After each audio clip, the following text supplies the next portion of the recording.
Thank you.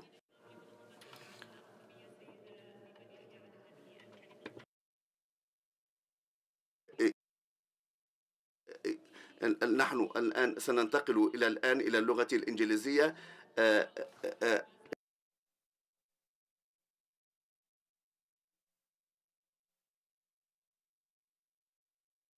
Language guests before we move to the first panel discussion. It will be conducted in English. However, we have translation devices for your convenience. The first panel discussion it will about how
software and cause damage to physical system controlled by it. But now the cyberspace has become a tool not to get information or cause physical harm, but influence public opinion. Terrorists and criminals 很多的恐怖分子还有罪犯，他们使用这个私人的这种工具，他们偷这些大公司的一些资料，这个也是对我们社会来说是一个危机。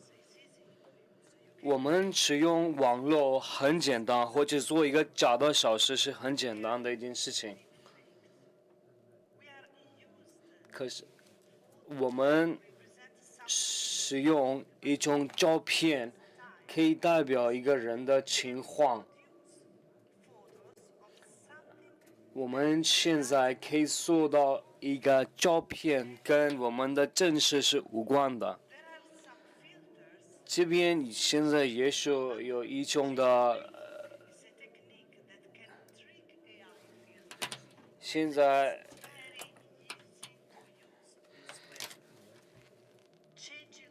就还改变一个照片的质量，所以我们需要一个很保护的一个网络安全的一个部分。所以今天我们要聊的，在今天的论坛我们聊到的，怎么可以延迟，怎么可以控制这些的假的消息。就一些网红发到一个假的消息，几秒的时间可以上百万人能看到的一些信息。One solution is focus on the behavior of the message in real time. This is one of the challenge through tools that analyze the spread in social networks. But with our panelists, we will have a complete overview from rules, technological side, and cultural and educational side. So I welcome our panelists, starting from His Excellency Esam Alugeit, Director of a National Information Center, Saudi Data and AI Authority. Welcome. Welcome. Then, Mrs. Dima Al-Yahya, Secretary General of the Digital Cooperation Organization. Welcome. Her Excellency Mr. Mohammed Ali Al-Qaed, Chief Executive, Information and E-Government Authority, Kingdom of Bahrain. Welcome. Assistant Secretary General Mrs. Natalia German, Executive Director of the UN Counterterrorism Committee, Executive Directorate. Welcome. Mr. Pierce O'Donnell, Director for the Future Networks Directorate of DG Connect, European Commission. Welcome. Mr. Khaled Mansour, Member of Meta Oversight Board. Welcome. Okay, we can sit and start our important discussion,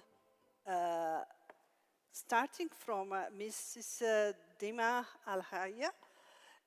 What are the most prevalent digital sources contributing to the spread of misinformation today, and how has the landscape evolved in the recent years?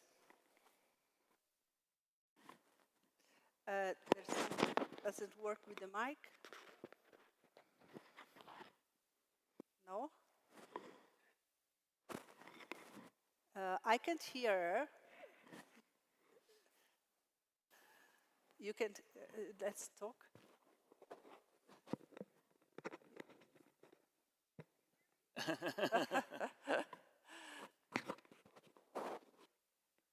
Maybe we can use that mic. Tech support. So you see, you didn't read me. Okay. Well, thank you. Thank you. Oh, yes. Well, thank you very much. And it's great to start a morning with a subject so important and so profound at this point of time, with the increase of not only us celebrating new innovations and the progression of emerging technologies, but also looking at how can we safeguard the use of the internet. We've seen that the internet has opened amazing opportunities for prosperity of humans and people, either by increasing productivity to increasing the quality of lives. And we do see that the platforms as well, like social media platforms, have been tools to help in finding jobs as well as education. But then we come to a very big issue, which is the harmful part of the internet and using social media platforms, which is the misinformation and harmful use of information. What is very much alarming as well is that for us to benefit more from AI, for instance, these algorithms are built on existing data online. And that data, if it's false and fake news, and that is a very big challenge in terms of the resources for AI. And this is why we truly see that such issue, when you ask me that question, you cannot pinpoint one independent institution or entity or a person that is responsible for such. It is a collective responsibility, from governments to private sector and the innovators to human capital as well, and the civil society. And therefore, we have to look at this challenge with a collective eye and a united force for collaboration. And this is why in the DCO, what we have created is a facilitation of bringing in the governments with the innovators and the civil society to think together, to co-create and co-design initiatives and the way forward to reduce such kind of issue. Thank you. Mr. Khaled Mansour, I ask you the same question. So which are the sources contributed to the spread of misinformation today? Thank you very much. Sabah al-khair. Assalamu alaikum. Don't worry, don't run to your translators. I will speak in English. It's a week from today that the regime of Bashar al-Assad has fallen down in Syria. And with it came a flood of people coming out from prisons and a flood of images on social media, jubilation, happiness, mothers embracing their sons and daughters in many cases. But in parallel, there was also a flood of lies, rumors, and misinformation, what we call it. And many of our friends, colleagues, politicians, and journalists have swallowed this in a very gullible manner, because the main sources of digital spread of misinformation are as old as humanity. Since people started to communicate, there have been lies, there have been ignorance, deception, willful and non-willful. There has been self-interest, exaggeration, biases, etc., etc. What has changed in the last 15 to 20 years is the exacerbation and the acceleration of this trend. Access. All of us are glued to our smartphones from Bangladesh to Mexico. The flood. I mean, there's a flood of information all the time, and all of us wake up in the morning and first thing we scroll, and the last thing before we sleep we scroll. Meta alone, on whose oversight board I serve, has 3 to 4 billion users. This means 3 to 4 billion pieces of content. Immediacy. I mean, everything is immediate.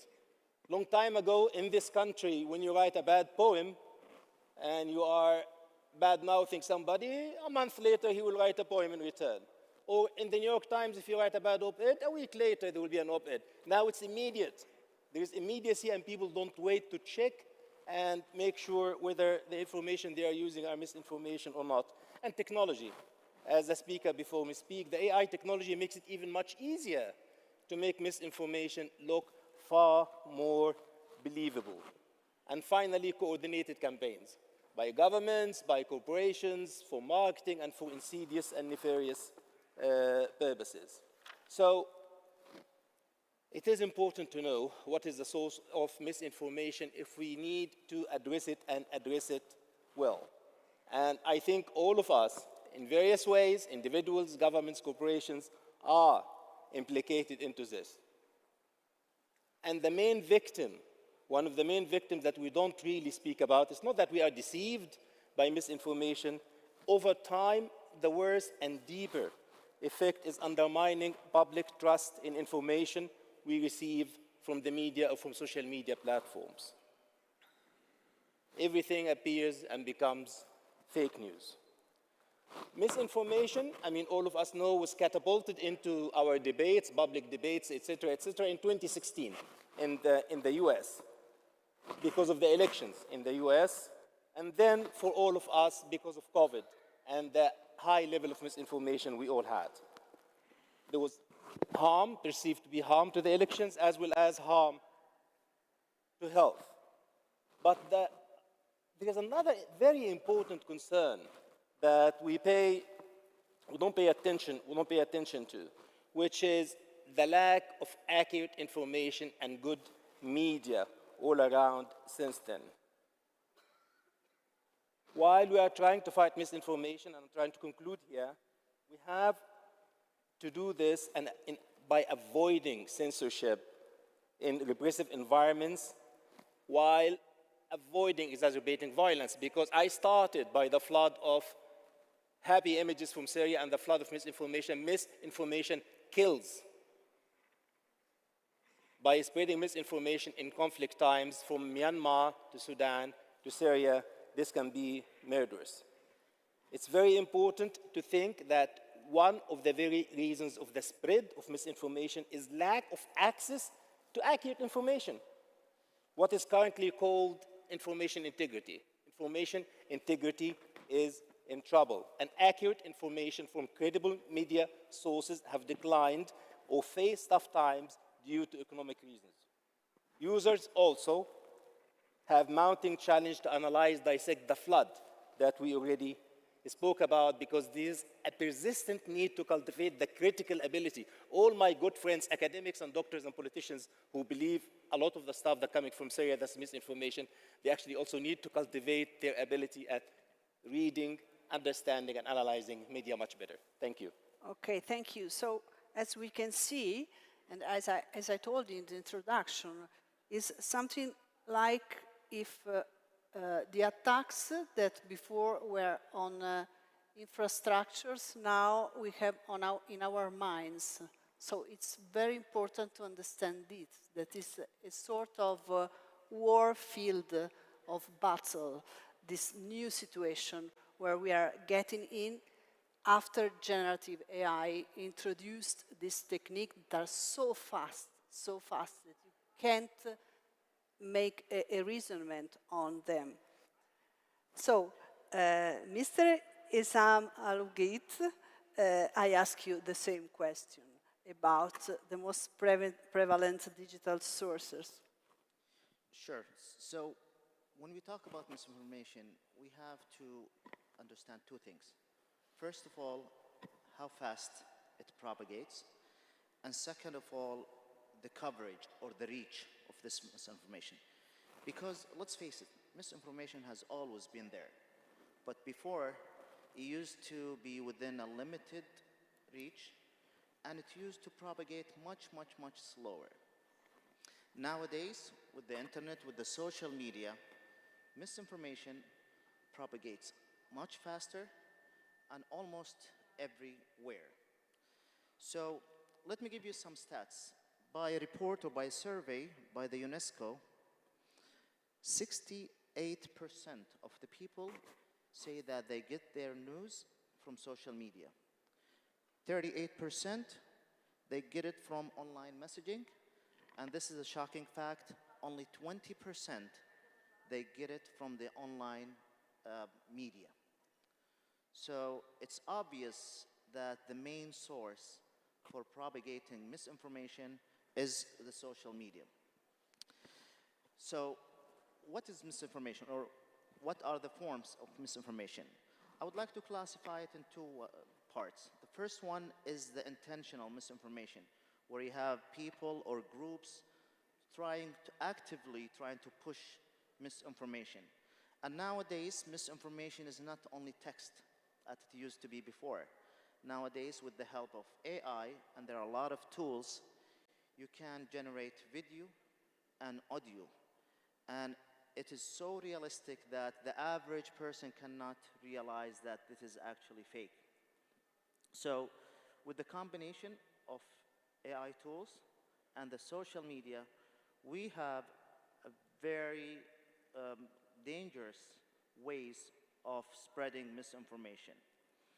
And the information integrity is more important than ever it is today.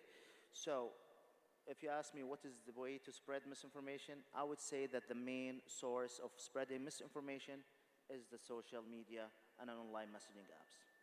Yes, we have seen that now with generative AI, we can build also vertical generative AI.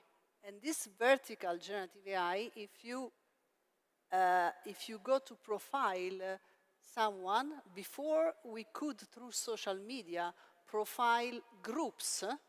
Now, with generative AI, we can profile one person exactly with their tastes and their orientation and desires, and also vulnerability.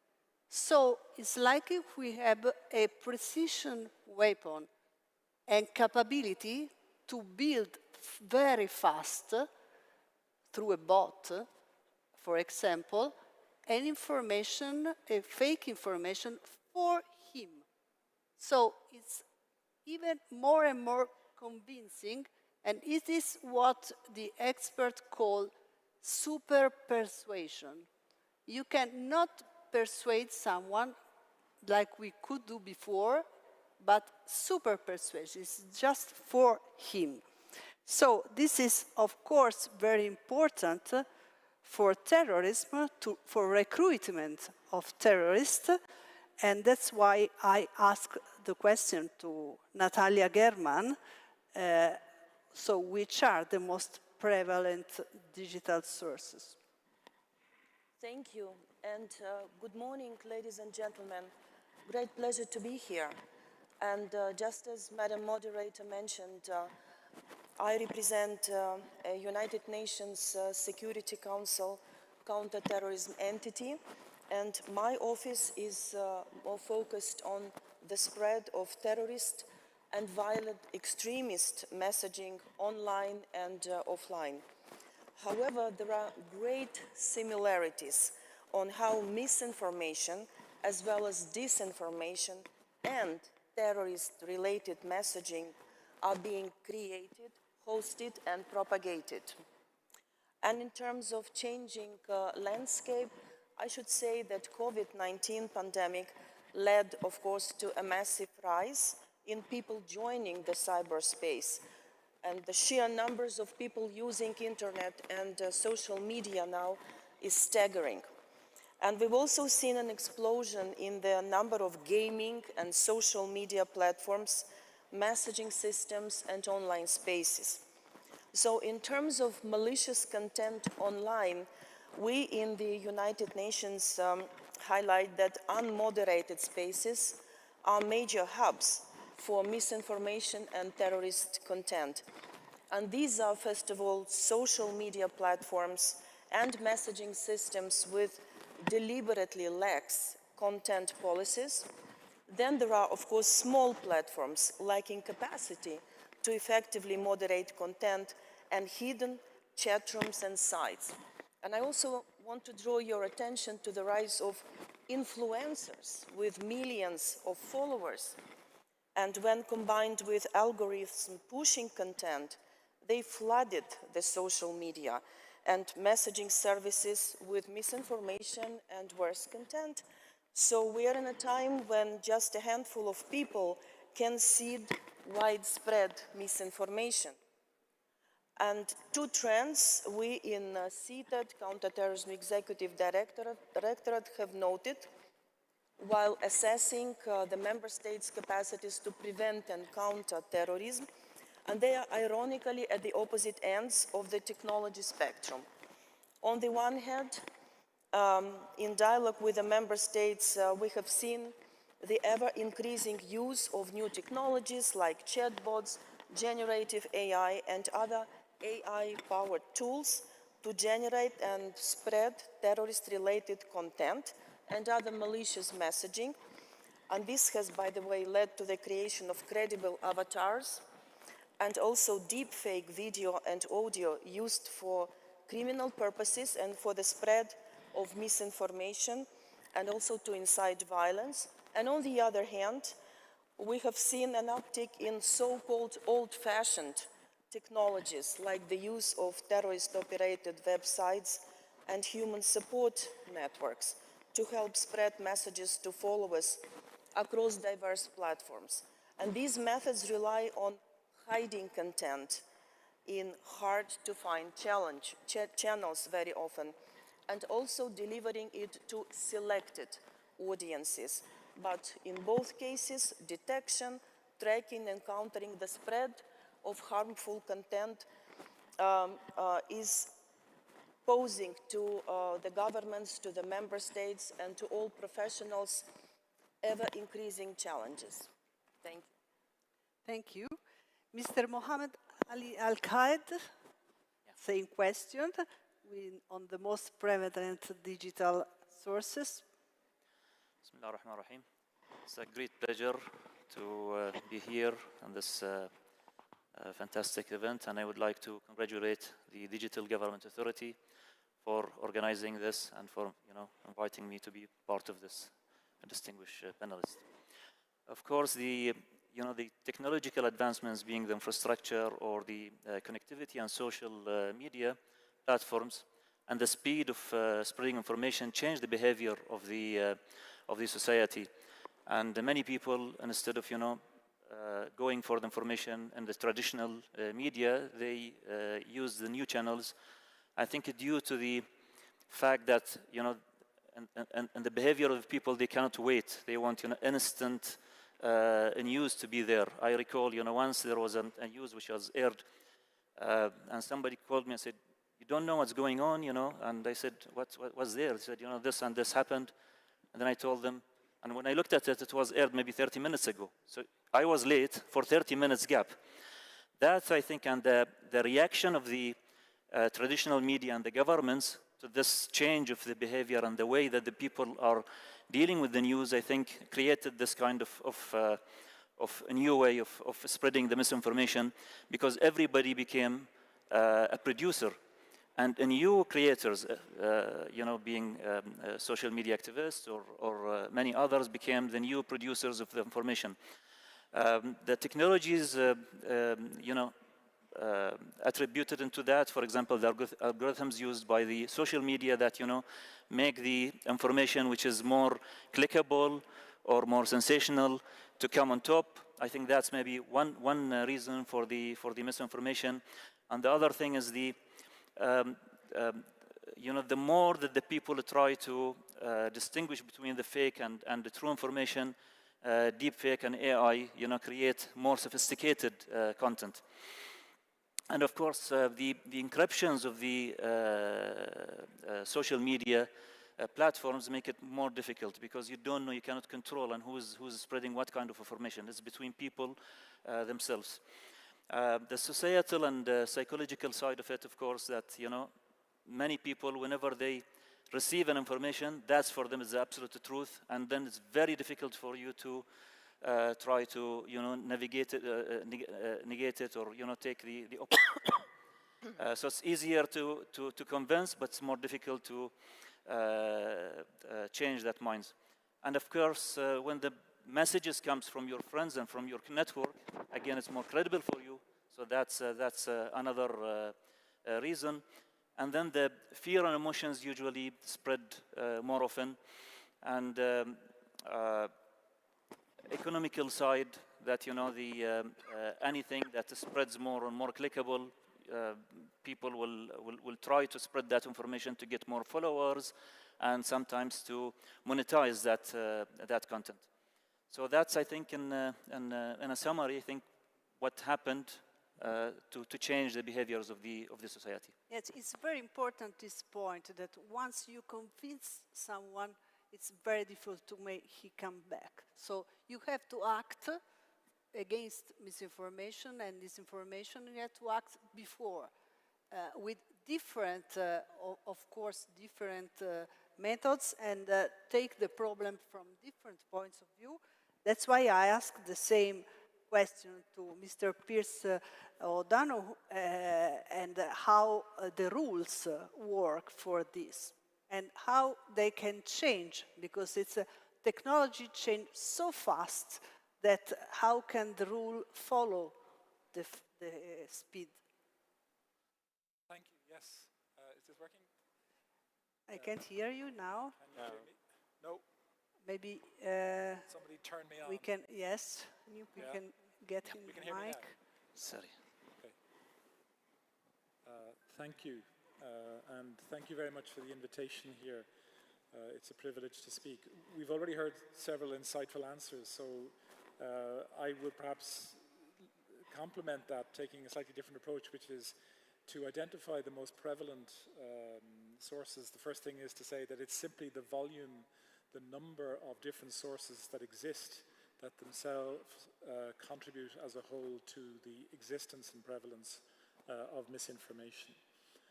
And that is an issue to do with everything that has been said about its prevalence, but also its scope and its range and speed.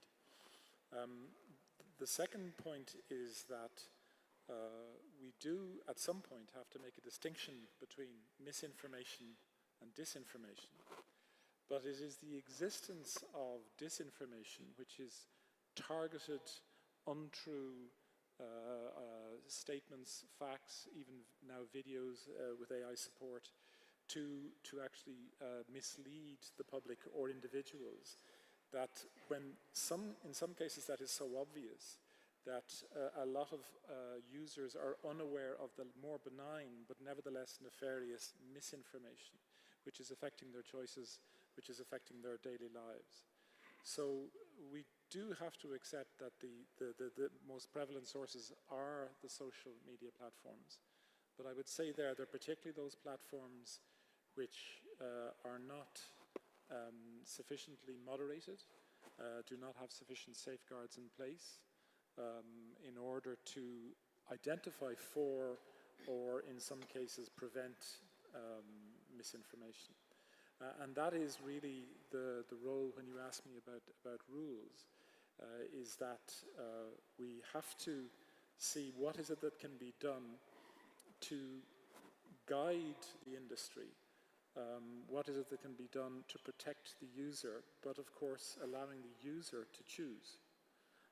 And that is very important when we come to an open internet. If a government or a regulatory authority decides to step in and decide on what is misinformation and what is not, well then who moderates the regulator? And that becomes a permanent issue. So the rules have to be focused on allowing the individual to choose, but protecting them from disinformation, from ensuring that the providers, the platforms, etc., are actually capable of moderating their content, but that is done in an objective way, and that dangerous material is actually flagged to the individual. When it comes to terrorist activity, criminal activity, or activity which puts at risk the lives of individuals, such as, for example, disinformation about vaccines, then of course there is a role for government to step in, but they should put the onus on the platforms to actually achieve that, rather than directly intervening onto the content platforms themselves. So this is the context in which we have these discussions in the Internet Governance Forum, in order to actually stop people going too far, and that we have an understanding as how it might work. And what should be the key priorities for governments when developing policies and regulation to combat misinformation? Thank you. Well, the first thing is that in a forum like this, the governments must work with the other stakeholders, many of whom are the experts in the running of the internet, whether it is the technical community, academia, civil society through their NGOs, and of course business. They can learn and work with them. It will always be more effective if it is done in that multi-stakeholder way. But what governments could do, taking their roles and legitimate responsibilities, is, as I've said, to ensure that the framework exists, that the platforms, the providers of the social media platforms, know clearly what they must do and have put in place sufficient mechanisms of moderation, independent content moderation, but also in the ultimate cases, which hopefully should be relatively minimal, that they have the ability to rapidly take down dangerous material, criminal, terrorist, or other similar material for the protection of individuals, but also that there is sufficient transparency and redress in the mechanisms that governments or regions put in place, so that we can learn from any mistakes that we make. Obviously, we're not always going to get it right, so that errors or mislabeling can be corrected and redress is effective to the individuals or to the companies or to the groups who may feel that they're being unnecessarily or unfairly censored. And that is a very important part. So again, an independent monitoring is critical, independent of government, academic and other experts who can objectively, independently give a view on the functioning of these processes, but also in some cases actually be the experts on the content itself. EU as European Union has introduced a regulation for misinformation in the Digital Services Act. Will other countries follow and make a similar rule like it happened for the GDPR, in your opinion? Thank you. we do think that what we have done can be of interest and of use to other countries and regions. You mentioned the GDPR, which is a very good example. Perhaps one of the reasons why we could help others to develop their systems is because while Europe and Europeans are major consumers of the major social platforms, most of those platforms are not actually European-based or of European origin. So we have had, shall we say, a different objective than some countries. Secondly, because we have within Europe very different cultures, very different experiences, even the linguistic element is very important actually in this area, that will help others. It's not a unilingual system that we've had to put in place, and we need to deal with multiculturalism and differences of culture, religion, and ethnic tradition. So yes, but in all modesty, as I've said before, there is always an opportunity that in one or other area what we do isn't quite right, and we have to address, so we have to learn from our mistakes and we can learn from others. Secondly, of course, for the very reason that we want the internet to be localized, to address different linguistic and ethnic cultures, there will always be a need for some modification and adaptation, for example, of the rules that are appropriate for Europe for other countries and regions. But we do feel, again, in the IGF and other fora, that that's exactly where we can have these discussions so that others can learn, not from us, but with us, from the experiences, for example, of the Digital Services Act as we implement that important legislation, and find tools that are appropriate for their case, but which will achieve the same objective, which is an open, safe internet where there is free access to information, but there is also a clear barrier to disinformation and misinformation. Thank you. Mr. Mohadi Ali Al-Qaed, what emerging technologies are proving most effective in identifying and mitigating misinformation, and how can their adoption be scaled responsibly? There are many fact-check tools, you know, by Google and by many others, and even the image and video verification tools. The problem with those tools is that it requires the recipients to, you know, put some effort to go and look for each piece of information, which requires, you know, time and effort to verify what is going on. And you know, those tools, of course, you know, they're using different technologies, but, you know, mostly they are changing to use the AI and machine learning. The legislations and the process to make them effective, I think, is the most important thing. Because if we cannot identify the source of information, if there is a misinformation that is spread around, and then you cannot source who started that, I think that makes it very difficult, because then the harm is there, and then you cannot find out who's behind that piece of information. And I think if we can introduce the verify by design tools that, you know, tag the information, not hiding, or, you know, that or not letting the information going out, but tagging the information so at least the user can see that tag and then look at what is the perceptions, let's say, of the tools about that piece of information. I think that might minimize the harm of the data which is going out. And government of India, you know, they introduced that the legislations which as a mandate on all the social media platforms to identify the source of information. So that kind of thing, I think, of legislation is required, with many other measures that I think we have to collectively work together with the society and the stakeholders. Thank you. Mr. Al-Gait, we have seen, I've been in Sadaya, so I've seen that you study each technology and try to examine which is the best one for the purpose you have. So what are the emerging technologies that are proving most effective in identifying and mitigating disinformation? Sure. So to fight misinformation, you have two issues. First of all, how to detect the fake media or information. And the second part, what do you do when you do that?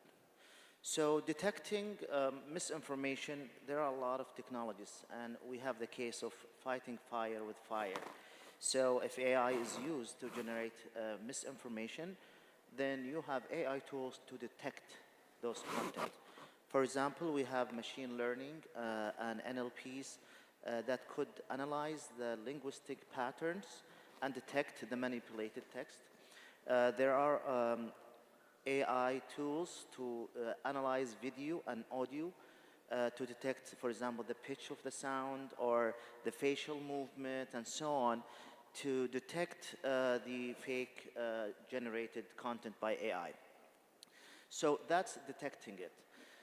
But the most important part is what do you do? And I think that there should be a collaboration between tech companies, governments, academia, and international organizations to come up with innovative regulations to combat misinformation. And when I say innovative regulations, I mean the kind of regulations that does not hinder the innovation. Because we all know that sometimes too much regulations will slow down the innovation. And the lack of regulation will allow cases like misinformation. So innovative regulation is the sweet spot where you have this balance between having regulations and enabling innovation. For example, in Saudi Arabia, we worked with the Global AI Advisory Body by the UN to create more regulations for ethical and responsible AI. We have also established the International Center for AI Research and Ethics here in Riyadh, allowing these kind of regulations and enabling ethical AI. So to combat misinformation, you have the tools to detect it, but you need to have the regulations that enforces these tools. Do you have system to monitor the behavior of the message, the fake message? Because I think that in the speediness, maybe this is the most effective thing to do to stop, because like we heard before, if you have someone convinced, you can come back. So how you try to stop the message? So a lot of social medias, they do have an AI-driven fact-checking tools, so that immediately when you have the content, it will be flagged based on how accurate. If there is something alarming, it will have an automatic flag. Other social medias, for example, they crowdsourced this. So they would allow the online community to flag this misinformation and provide their ideas about it. So as you mentioned, sometimes misinformation could be stopped even before it starts using these tools. Okay, thank you. So, starting from your consideration, how can governments, tech company, media, and civil society work together to create a unified strategy for combating misinformation? I asked it to Mrs. Natalia German. Thank you.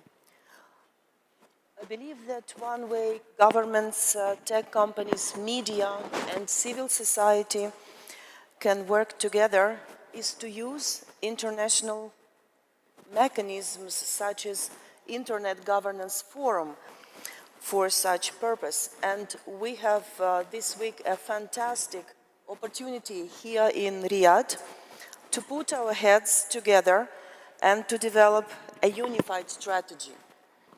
And the key players must also take advantage of focused global or regional events for that purpose. That are many more. And I can bring a very good example in this sense. Back in 2022, the United Nations Security Council Counter-Terrorist Committee organized a special meeting in India, in New Delhi, that gathered governments of the United Nations member states, technological companies, civil society, research, academia, media, and all were researching and analyzing a very important issue of misuse of new technologies for terrorist purposes, international capacity building, and of course that all through the lens of respecting human rights.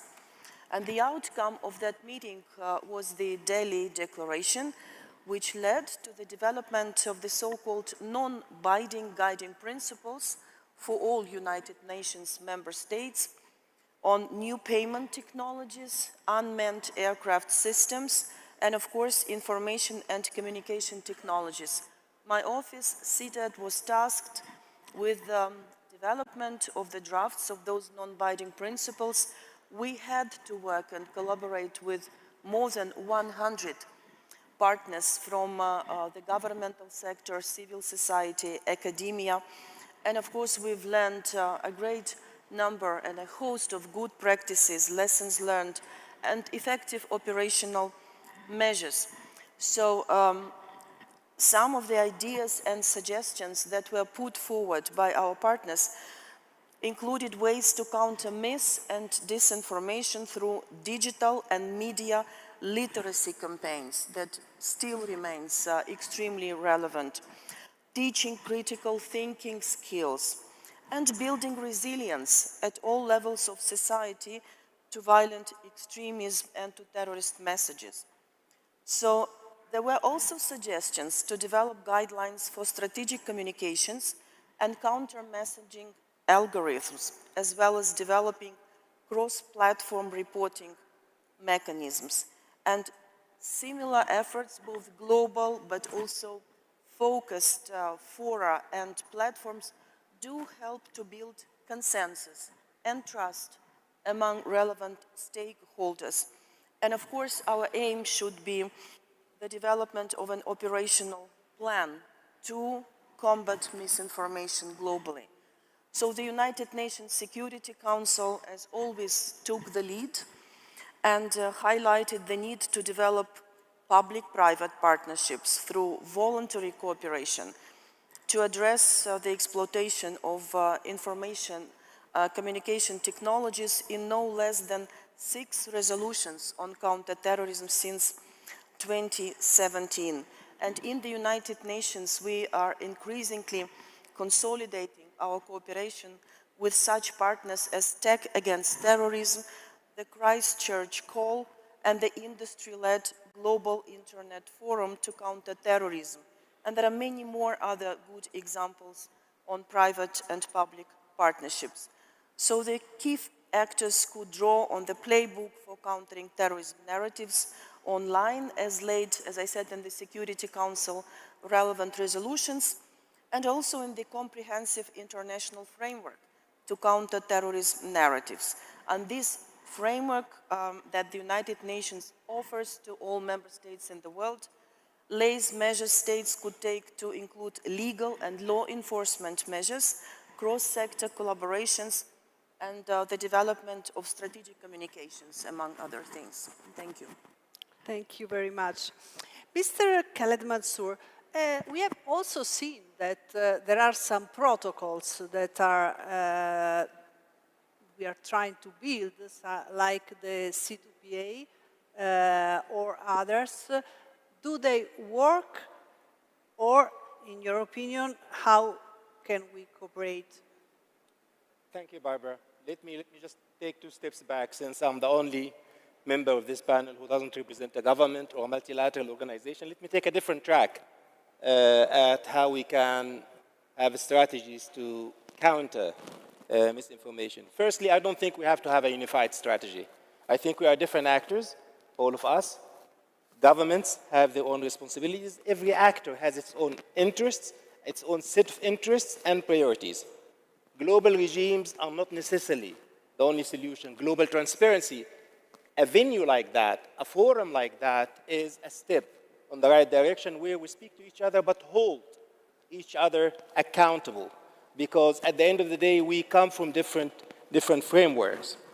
Secondly, people like us in the Oversight Board, and the Oversight Board is a self-regulatory body for meta platforms.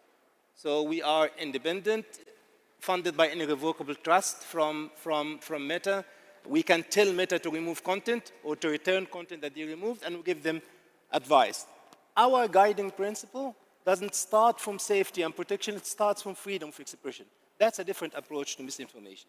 So we defend freedom of expression as long as it doesn't undermine the rights of others. So for misinformation to be labeled as such or to be removed, it must be very clear and legitimate laws in place to remove it, not ambiguous definitions to achieve unjustifiable ends and suppress views in the absence of imminent and likely harm. And this is a key word, because tackling misinformation, and a lot of misinformation is just harmless, useless, should be left maybe only labeled. But tackling misinformation should be proportional to the likelihood and imminence of harm. That's a very important distinction that we always have to make. I'm not talking about clear criminal activities, recruiting for terrorist organizations, child trafficking. All of that is clear stuff that should be handled.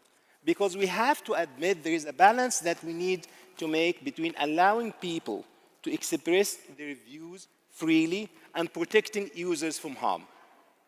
Not all misinformation, and I repeat again, is harmful. But when misinformation can incite violence or undermine public safety or directly harm individuals, we need to act. And I would claim this is not the majority of pieces of misinformation. And there are various ways to handle misinformation.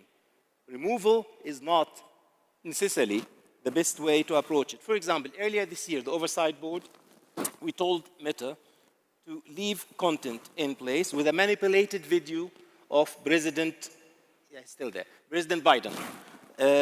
We advised Meta to stop removing manipulated material, that's video, audio, text,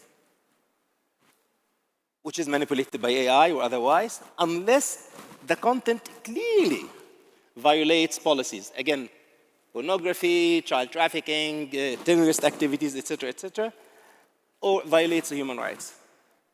Now, it's important to tell users that this content is manipulated. And our advice, our approach is that Meta should then label that content as significantly altered. This is being transparent with users, with us, and useful without having to remove content. And Meta indeed started labeling all AI content that they can detect using tools like Mr. Al-Wagid pointed out, using tools so user understands that this video of that president is actually manipulated, or that video of that candidate in a campaign or elections is manipulated. AI is not the challenge. AI exacerbates, speeds up, accelerates, but it's not the challenge. States, corporations, and humans like us are the ones who sometimes abuse the system, using AI or using other tools. And our strategies should be focused on fighting, not on fighting these tools, but on actually using them. Again, as Mr. Al-Wagid said, to expose and sometimes even label or remove this harmful content. Thank you very much. So I ask, we have just less than 9 minutes. I ask each of you a quick remark, a final message to leave to our public. Sure. So misinformation is very dangerous. In cases like COVID-19, it costs lives of people. We need to fight it. We need to have this collaboration between the government, the academia, the tech companies, the international organizations to come up with proper regulations to combat misinformation. And I'd like to reiterate our commitment here in Saudi Arabia to work locally and globally to reach to such regulations. Thank you. Thank you. I just wanted as well to build on Her Excellency Natalia's comment on the differences and how can cooperation help. Before this session, Because of the power of platforms like IGF, and with the support of Saudi Arabia hosting IGF this year, we conducted a roundtable where we had our member states and also states that were not members to come together. And what we found is that the challenge is similar. The challenges are the same, but the way how to tackle the challenge is different. And by just one seating together, all shared best practices together, which reduced time to expedite solving the problem. And as consensus of all our members, mandated by our chair, the Minister of Kuwait, we are going to have another meeting as well, the same and invite private sector and social media platforms to be part of that discussion to create, as His Excellency mentioned, the right regulations and standards that within consensus all member states can adopt and therefore respected by the social media platforms.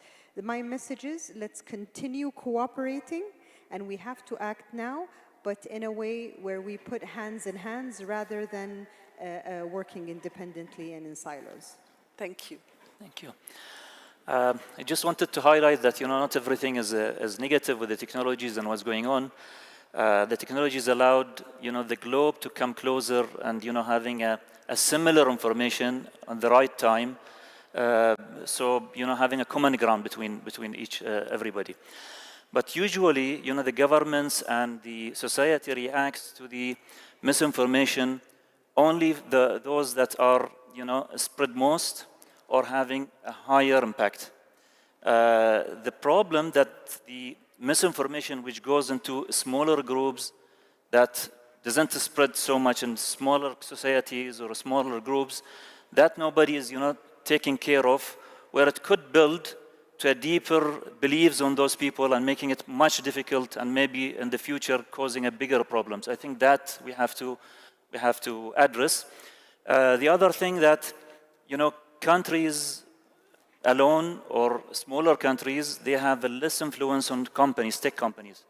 So this is why I think regionally we have to work together to put regulations and the mechanisms to combat the misinformation.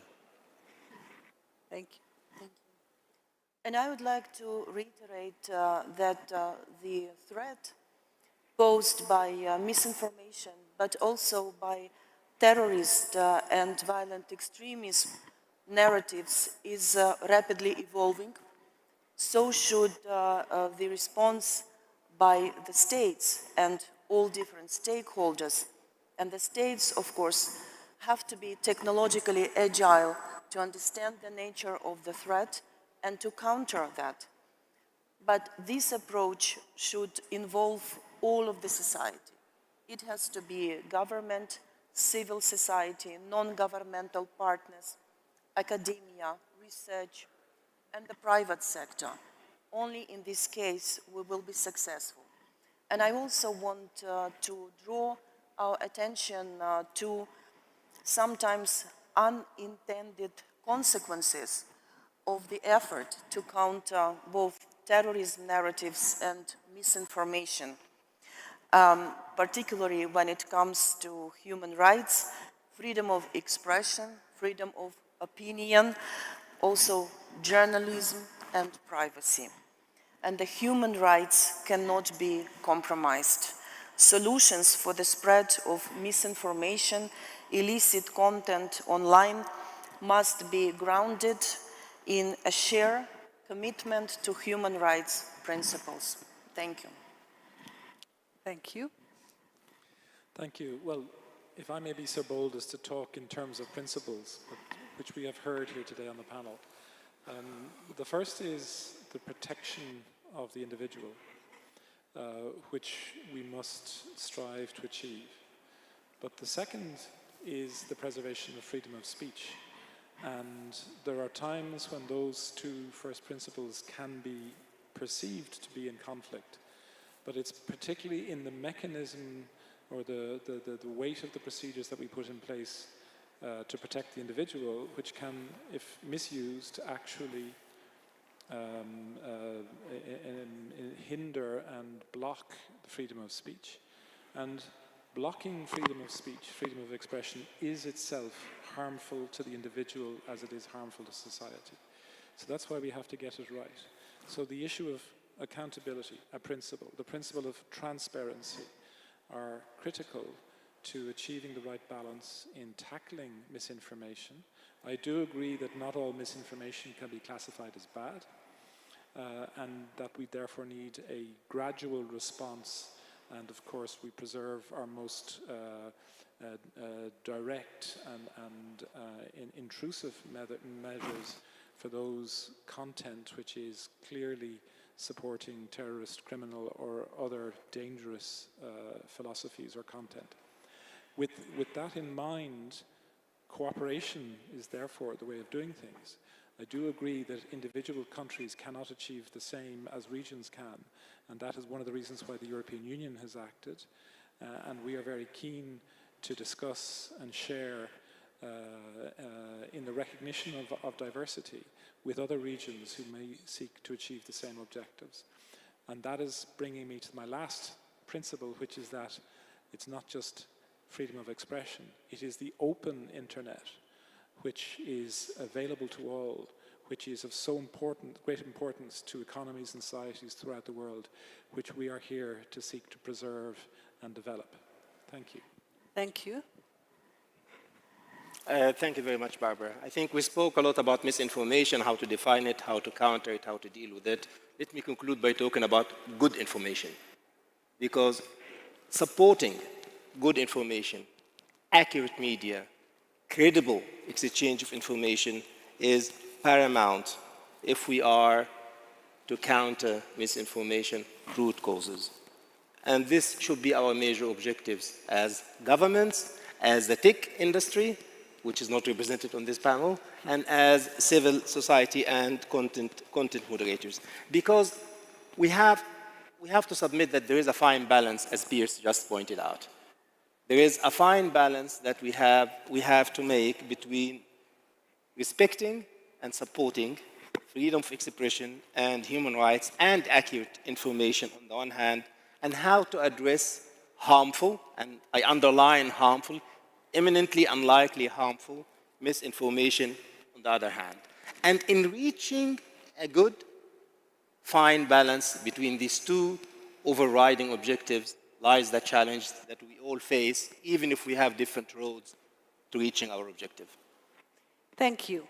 So we had finished at 0000, so we are perfect speaker. I give my conclusion that is, as we know, we are facing a revolution that is not industrial, it's a human revolution. For the first time, as humans, we are acting in the world together with artificial agents. The agents are organizing also our lives, and they're acting with us. In these days, we are seeing for the first time how they act and organize things. My generative AI can talk with her generative AI, and they organize a meeting together for us. So this is a huge revolution that we can't face with the tools we had before. That's why we are building an ecosystem, a new ecosystem, and it is the governance that can lead an ecosystem, not the single vertical domains. That's why I thank you once more, Internet Governance Forum, for this panel, and also for starting this event with this panel, because this is the most important topic probably we have to afford in building our next society. Thank you. Thank you.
panel discussion that really got our thoughts running and kept us thinking throughout the discussion. And of course, we thank and extend our thanks to Barbara for very well moderating this session.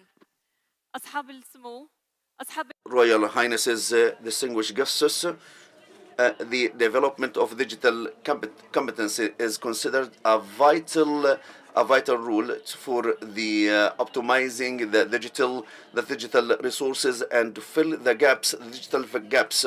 So the next speaker is talking about the digital competence. So I would like to invite Dr. Hussam Al-Angari, the Director General of the Court of Audit, and Dr. Abdullah Sabah will moderate this session, this fire chat session.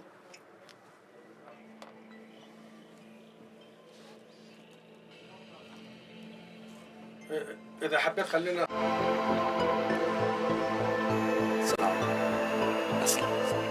أهلا عليك.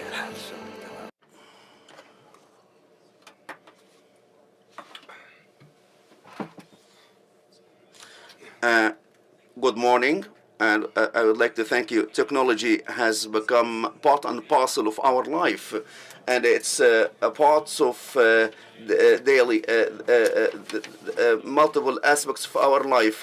And it's my honor and privilege to host His Excellency the Director General of the Court of Audit. And we are talking about the digital competences. This is in full alignment with the Vision 2030 and in full alignment with the sustainability of SDGs and enhance the digital transformation. Your Excellency, would like to talk about very simple things. First of all, the role of the court and to ensure digital competence for the digital platforms, especially in having different and diverse platforms operated by different agencies. Thank you, Mr. Abdullah.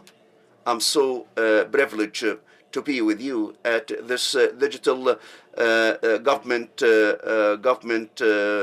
forum. I would like to thank the organizers for the kind invitation and for this excellent organization. I'm so excited to be part of this fire chat and shed light on the role, the regulatory and oversight rule to ensure the quality and the reliability of the digital platform.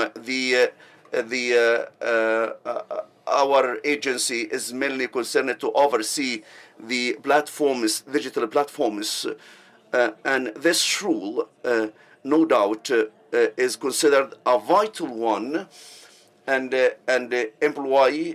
we employ methodology in full alignment with the performance standards issued by INTOSAI and the International Organization for the Financial Reporting and Controls, and the standards issued by the professional associations, including the Digital Government Authority and Cybersecurity Authority, and guidelines related to the best practices, international practices in the frame of for the governance of information technology.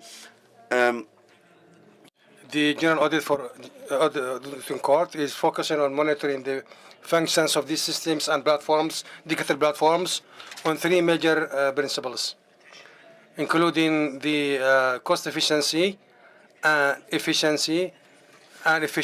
effectiveness. Your Excellency talked about three principles, which is cost efficiency, effectiveness, and efficiency. I would like to know how we can, or how you can, at the court, to verify with implementation all the way to reach into digital efficiency at different agencies. As for the cost efficiency, we mainly focus on the cost of which incurred by such entity in order to develop or to purchase or procure a digital platform or system. Such cost starts from the feasibility study and all the way to after the operation. It could also continue throughout the period of this benefiting from such system and also or such platform. And also, when it is being assessed, the cost is being assessed, we also evaluate the timing of developing or purchasing, and also how the capacity, how adequate is the capacity of such system or platform, and also that the cost should be at the lowest cost possible. No doubt that the factor of expenditure is very important. Therefore, the auditing bureau or court, it is auditing procedures include revising or the contracting process to ensure that there is no waste of the values or the items of the contract, and also how they can benefit from the human resources and other resources related to the information technology at the concerned entity, as well as the need for the training of the manpower working at such entity to operate such systems or platforms, all could be incurred by such entity in order to develop and operate such platform system is part of the cost efficiency process. And the role our auditing bureau or auditing court is to have not to evaluate the electronic system of the platform, but to evaluate the performance of the platform as with respect to the cost and the sought benefit by the concerned entity in exchange of having or developing such platform or system. As with respect to the second principle or pillar, which is the efficiency, efficiency is meant or related to productivity, or to reach the maximum productivity compared to the lowest level of resources used or available. Also, here, the court pays attention to evaluate the principle of productivity and paying attention to the principle of efficiency, considering the capacity of such platform or system in being able to provide the sought service or to provide or to achieve the goal for which it has been established at the lowest used resources, and also to save or to provide the internal governance elements and to work in efficiency without any lapse or glitch. This third principle and the last is the efficiency, and efficiency is which is related to achieving the objectives and achieve the added value, the capacity of such platform or system to achieve the goals which has been set forth, and also to ensure the added value.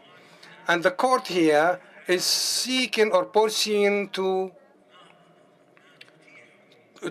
find out what can such platform can provide opportunities to improve the quality of service provided. For example, part of this opportunity is to support decision making and the ability of such platform to benefit from the data saved at such system or platform. Also, it is capacity to employ different AI tools and apps, and also to improve the services provided and the ability of this platform to be developed or upgraded further without need to develop new systems or new platforms or incurring additional expenses. Your Excellency, we have about 7 minutes to conclude, but I was really happy to host you to be part of the Court of Audit before 1 month during the hackathon for the students. I was there at that time. I was very happy to the number of youth who are very passionate for science and to work inside the court, and was really happy with the ideas brought out during that meeting. And today in this governance, digital government meeting, I would like to know what is going to happen in the future. What is your new in the digital transformation that we can see in the near future by the auditing court. Engineer Abdullah, the court has launched in the recent LEAP conference the electronic auditing 2.0 overall auditing platform. When we launched the first version of Shamil in 2017, the goal was to link with the other parties that under our control auditing services, and which is limited to receive that the auditing bureau to receive the data and documents before, and to communicate with to respond to the requests or to communicate the requests to concerned authorities. Such communication was going through PDF format documents throughout the time, and the progress and the increasing needs to have data stored that we can benefit from through analyzing the risks, and also in light of the transformation from the cash base to accrued base in the accounting system. In the cash base, we used to receive monthly statements of the revenues and expenditures. By the end of the year, we received the final accounts. But in the accrued base account, we are talking about a complete account system or ecosystem. Such ecosystem, when we receive such data, raw data, we can use them in different analytical ways to benefit from the outcomes in analyzing the risks upon which we can conduct our auditing work. In SAML 2.0, what matters is that the auditing process is to be concluded in an integrated journey with integrated steps from the beginning of the linkage and the planning, and then implementation and auditing programs, all the way to reporting and follow-up. At each step or each phase, the data between the auditing bureau or court as a teamwork, internal teamwork, and with the concerned parties at the concerned part which is under auditing is in an interactive way in a digital environment, integrated digital environment, and thereby having a flow of data which could be useful for multiple purposes, including risk analysis. This, in fact, will allow for the auditing bureau or court to implement this work in efficiency and effectiveness, and will allow these other parties to interact with the auditing court and to benefit from their findings. One of the findings is that the chairman and the other leaders to be fully aware of the comments and recommendations made by the auditing court in details through clear cards that identify what is the comment and the reasons, what is required to address such comments, etc. So through this journey, the auditing is conducted, and the auditing court, through such digital transformation, managed to have an integral role by the other parties in a very and also providing an added value to the stakeholders, which is much more than before. And the impact from the auditing process is going to be, for sure, more maximized and much more than before. And of course, we in developing this ecosystem, auditing ecosystem, electronic SAML, the auditing system, is not only through the auditing court only in isolation of other audited parties, and neither the auditing parties organizing this technical information was in fact in partnership with the digital government authority and in partnership with different stakeholders which were audited by the auditing court. Thank you so much, Your Excellency, for your time. We're about time. I'm really happy to talk to you. I'm really happy to sit with you and to interview about the recent developments in the auditing court. I have seen the services provided by the auditing court. I've had visited your portal. The guys did a good job, in fact. They are very thankful for what they did to facilitate the work of the concerned authorities. Thank you for being with us today. Thank you for talking and for your time, and hoping to see you again in a panel discussions in the future.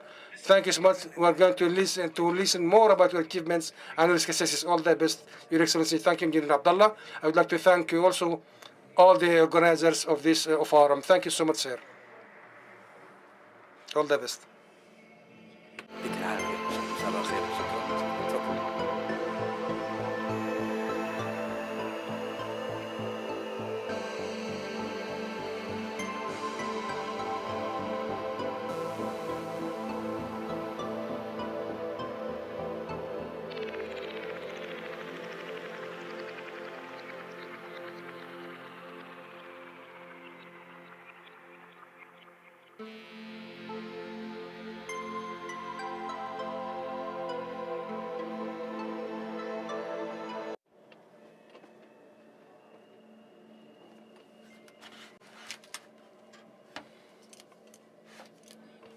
Thank you, Excellency Mr. Engineer Simon, the Chairman of the Auditing Court, for being with us today.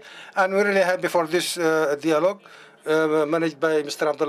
Engineer Abdullah. Dear guests, for the third year consecutively, the Digital Government Award witnessed a great competition among different government entities. This to disseminate the innovation culture among the government sector and to build digital community, integrated digital community. We're going to see together this audio, this video, and we'll get back to you soon.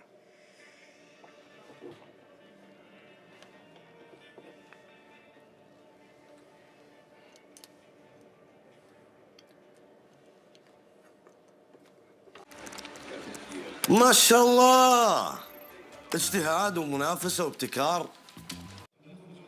You want to win the award? It is. بس أقول. But I'm just telling you. نصيب. علاش تتكلم؟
Now, it's about time for which I've been waiting for a long time. The moment of declaring the winner of the Digital Government 2024. However, before going through this, I would like to call upon His Excellency Governor of the Digital Government, Engineer Ahmed Al-Swayan, and His Excellency the CEO of Innovation and Technology Center at the Digital Government, Engineer Abdul Mohsen Al-Madi, to join us and to honor the awardees and the winners.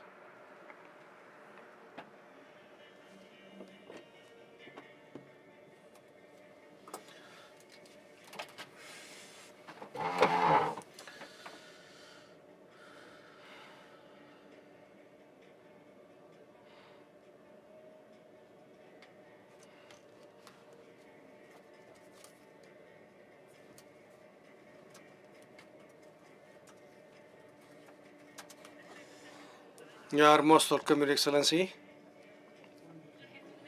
Ready to declare the winners. We'll start with the first category, the best digital services category, where a number of services competed in the Kingdom of Saudi Arabia, which are the about the deaf service by the Ministry of Municipality. Kindly join us at the stage. Give them a hand.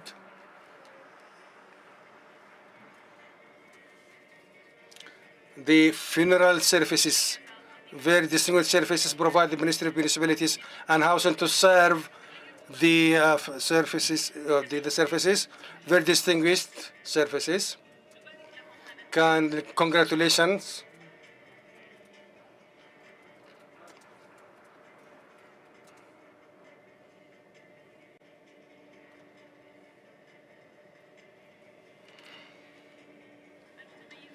There's so many distinguished winners today.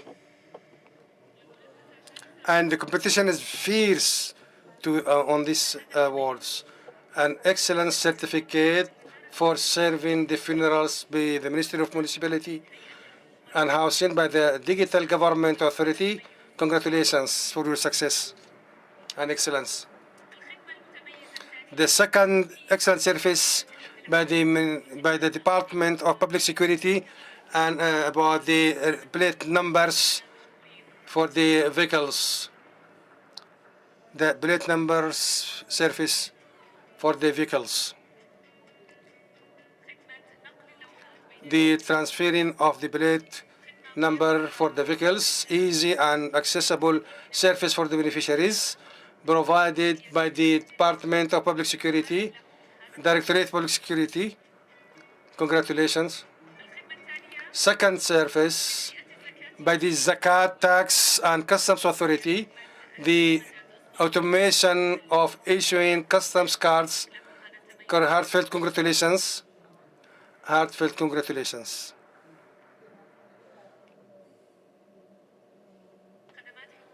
Government, very easy and distinguished government services for which we daily benefit in our daily life.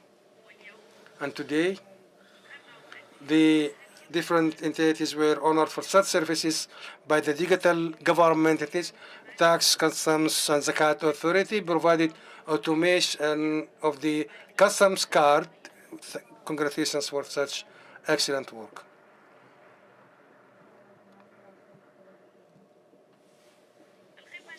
The third distinguished services, payment of the hire's salary by the General Authority for Social Insurance, payment of the pension of to the heirs by the General Authority for Social Insurance.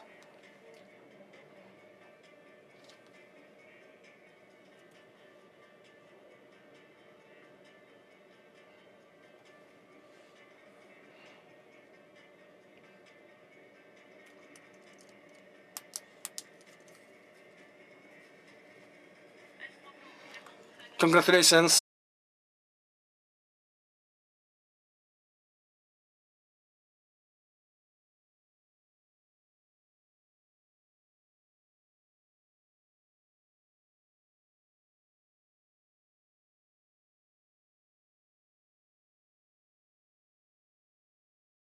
Minister of Interior, which provide the services of upshare applications.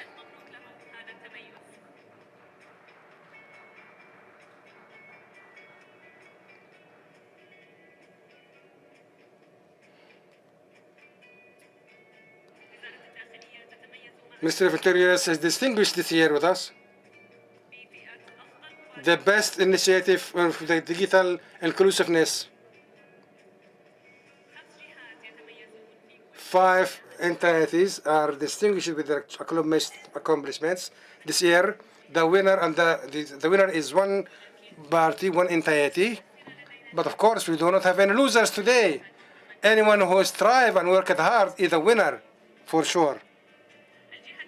Second part is Ministry of Human Resources and Social Development for their apps to harmonizing the services for people with disability. Heartfelt congratulations. The best initiative in the digital inclusiveness.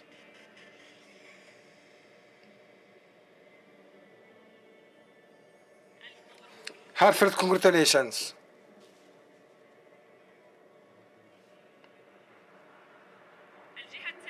Second, the next party, Ministry Hospital of King Khalid for serving the specialized assistance in the Be My Eyes platform. Heartfelt congratulations.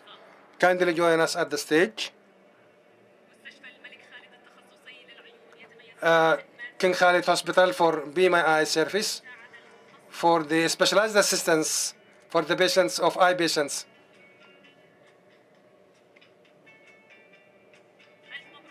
Heartfelt congratulations for the best initiative in the digital inclusiveness. Give them a hand. Second party is the Health Affairs of the Ministry of National Guards for their excellence in the Home services.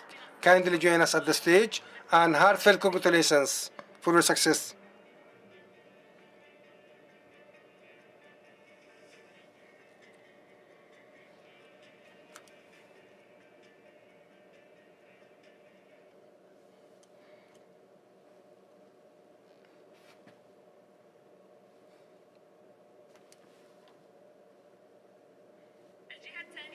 The next party or agency is Saudi Authority for Data and Artificial Intelligence, SADAYA, for their initiative of Ihsan initiative. Kindly join us at the stage.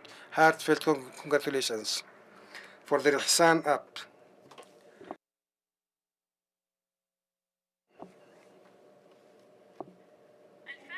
The winner at this category will be declared after a while. SADA were distinguished with their Ihsan initiative about inclusiveness, digital inclusiveness initiative, Ihsan. Congratulations.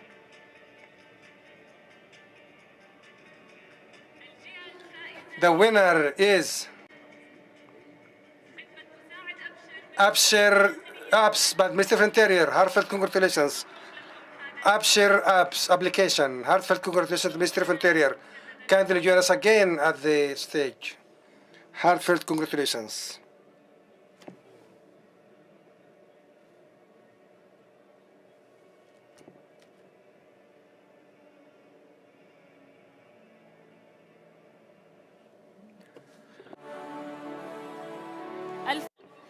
Congratulations to Abshir and thank you for making our life easy. Give them a hand. We'll move now to the best initiative, electronic participation dedicated for the government entities which adopt special initiatives in involving all the categories of community to give their feedback and opinions to improve the government service, digital government services. As we mentioned before, we have 5 initiatives reached the finals. They are the National Center for Competitiveness with their Mar'iyat apps or portal. Heartfelt congratulations. Mar'iyat.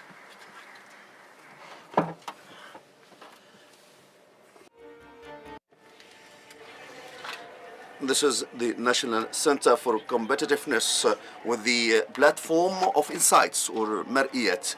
Congratulations for this kind of excellence in your performance. The National Center for Competitiveness, the National Center, they excel in their international initiatives. The second agency, or the next agency, the National Social Development Bank, excel in the social initiatives for the development of the society. Please join us on the stage. The electronic community participation. This is what make the Social Development Bank stands out.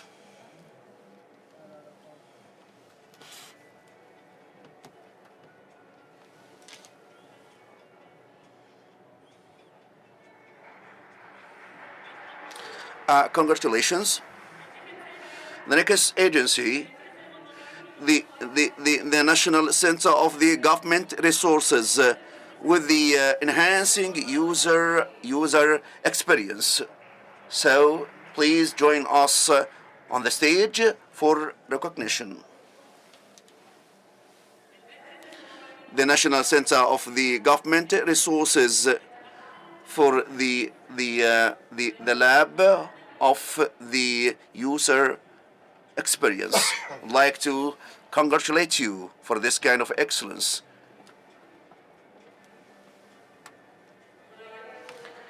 It seems that the winner, the lab of user friendly. This is the best initiative in electronic participation. And we have the final agency excels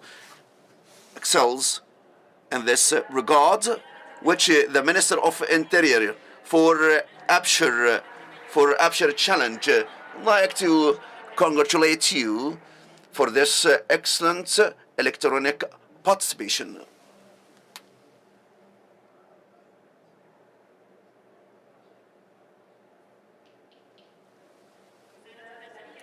Ministry of Interior is one of the excellent winners.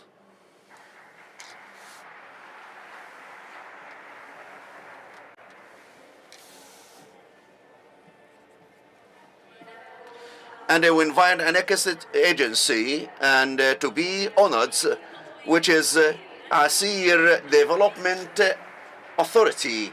I'd like to congratulate you on this development.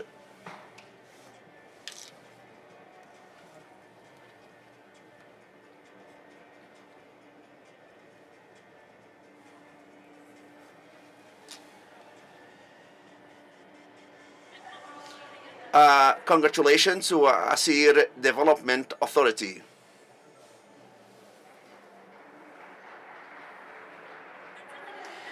Move to the category of the best leader. The digital leaders across sectors competed to achieve Vision 2030, and 5 nominees for the finals competing for the best digital leader. And the nominees are Abdulaziz bin Salman al-Mathafi from the Ministry of Hajj and Umrah for digital transformation. Congratulations on this kind of excellence and remarkable achievement.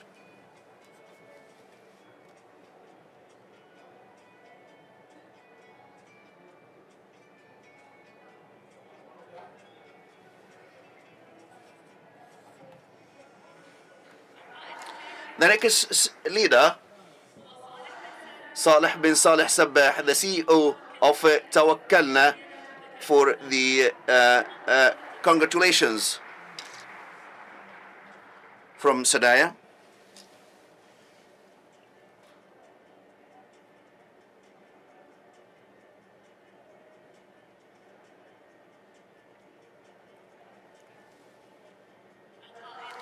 The next leader,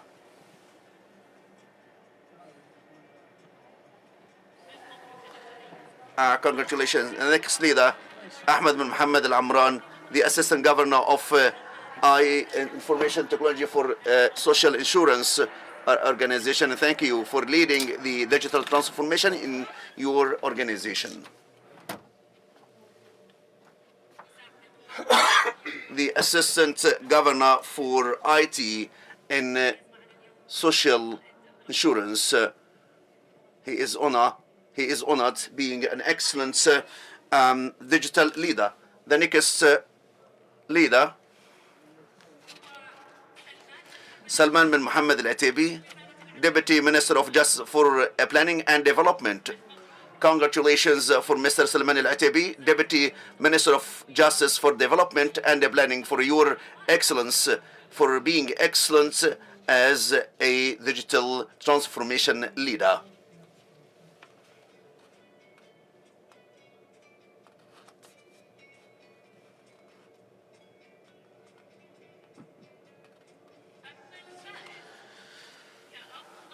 The best leader in digital as a digital leader, Wissam bin Abdurrahman Suilem, the CEO of IT Affairs at King Fahd Specialist Hospital and Research Center.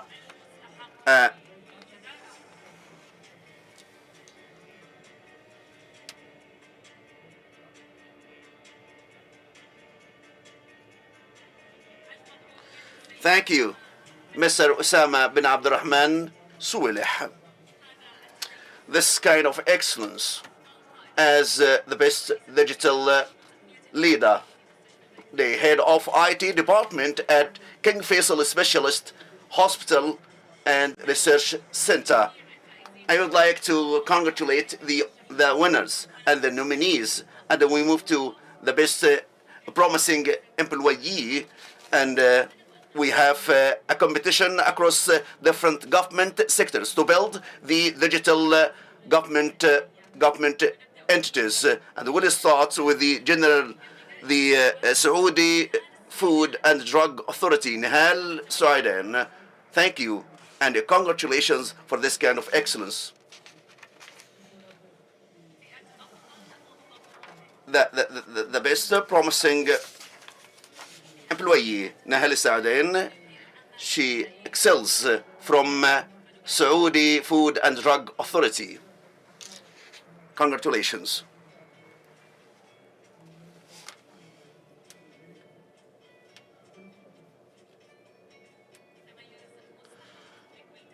You deserve this kind of recognition. Congratulations.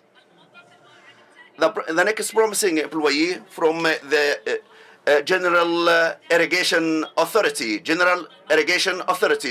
Mr. Muhammad, congratulations for being for excellence in being the most promising employee. He excels in the General Irrigation Authority and the Digital Government Authority highly appreciates and delivers appreciation and recognition certificates for those who excelled in their performance. I'd like to congratulate Mr. Muhammad from the General Irrigation Authority. And the next employee, Fulwa Bloui from the Ministry of Energy, and I'd like to thank her for being the most promising employee from the Ministry of Energy.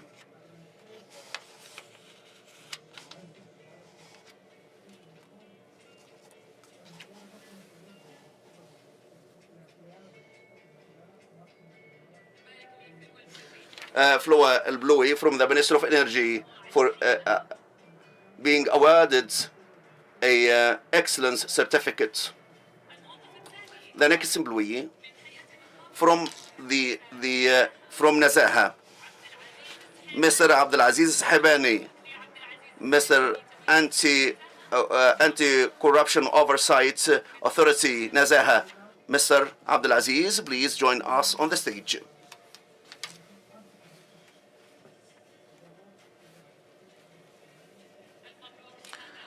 Congratulations for this kind of excellence.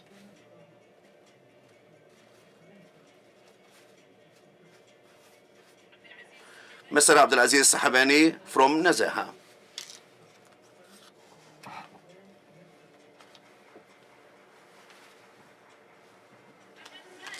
The next winner from this category as the best promising employee goes to Arwa Darwish from the Ministry of Transport and Logistics Services.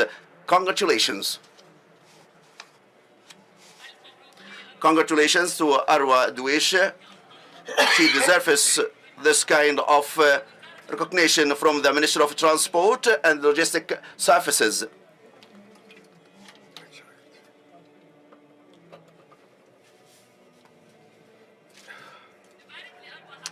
Congratulations for your excellent work.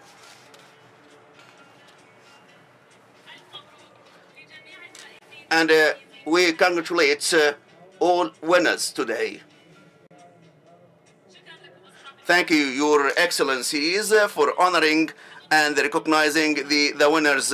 We have selected the winners through a international jury, independent one, expert, subject matter expert in. So I'd like to express deep thanks for the committee members. Our special thanks for selecting different categories of winners today. Thank you for the jury. Distinguished guests, we will have a short break, and come back and resume at 1 p.m. to resume the activities of this forum. Please come back at 1 p.m. sharp.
أصحاب السمو والمعالي والسعادة. Your Royal Highnesses, Your Excellencies, we welcome you within the Internet Governance Forum 2024. Now the next one, the next speaker is going to talk about a very important topic. Please use the interpretation headset. Kaspersky, founder and chief executive officer, Kaspersky, to deliver a speech discussing the future of the digital world. Please join me in welcoming him on stage.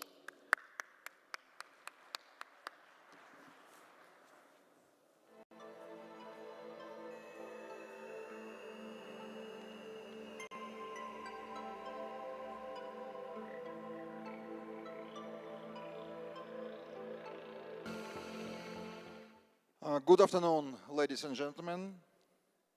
And first of all, thank you for invitation and opportunity to speak from the stage.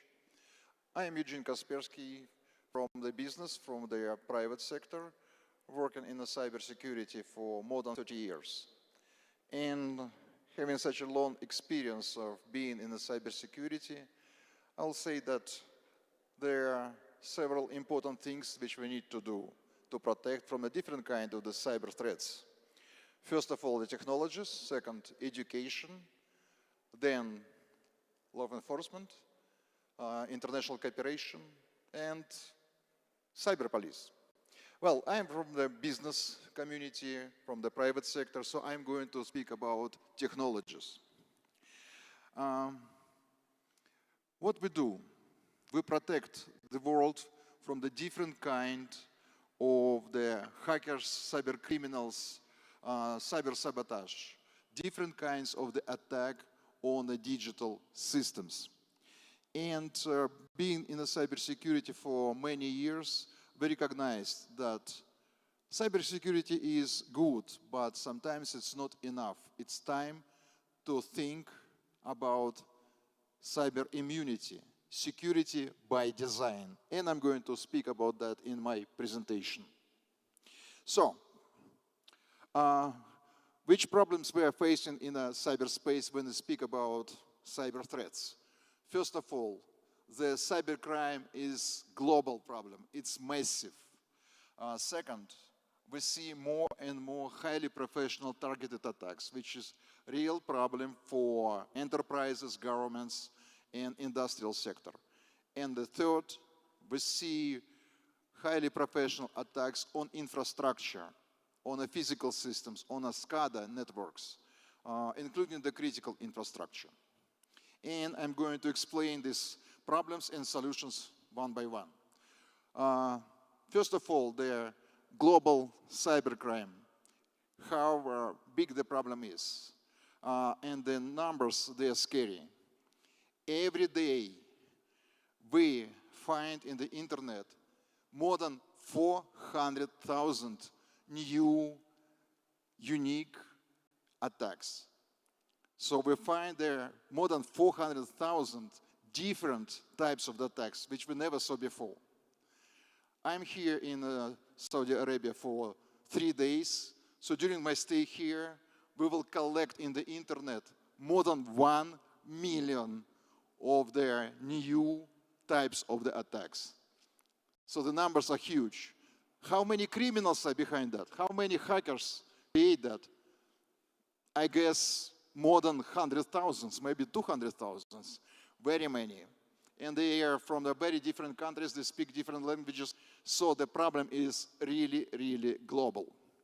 And by the way, many of my slides will have the QR code and the URL, so if you want to learn more technical information, so please welcome to click on these links. So how do we handle, how do the cybersecurity industry is fighting with this global problem, with huge numbers? Artificial intelligence. So we have automatic systems to collect the suspicious files, to process them, and release the updates to our cybersecurity products. So the answer is artificial intelligence. That's complicated, and I'm not going to talk about the technical details. Once again, there is a QR code and URL link if you want to learn more technical information. So, speaking about the global cybercrime, we can protect you from all the kind of the attacks, and we can do it with almost 100% of the guarantees. So the cybersecurity in this case is almost 100%. And we do 99.999% of this work automatically based on the artificial intelligence systems. That's why, for example, in my company, we have more than 30 mathematicians, 30 PhDs to work with artificial intelligence systems. So technically speaking, we can solve the problem. But unfortunately, these criminals, they're getting more experience, they learn, they exchange information, and they join highly professional criminal gangs. And these gangs are able to hack even very well protected enterprise, governments, industrial sector.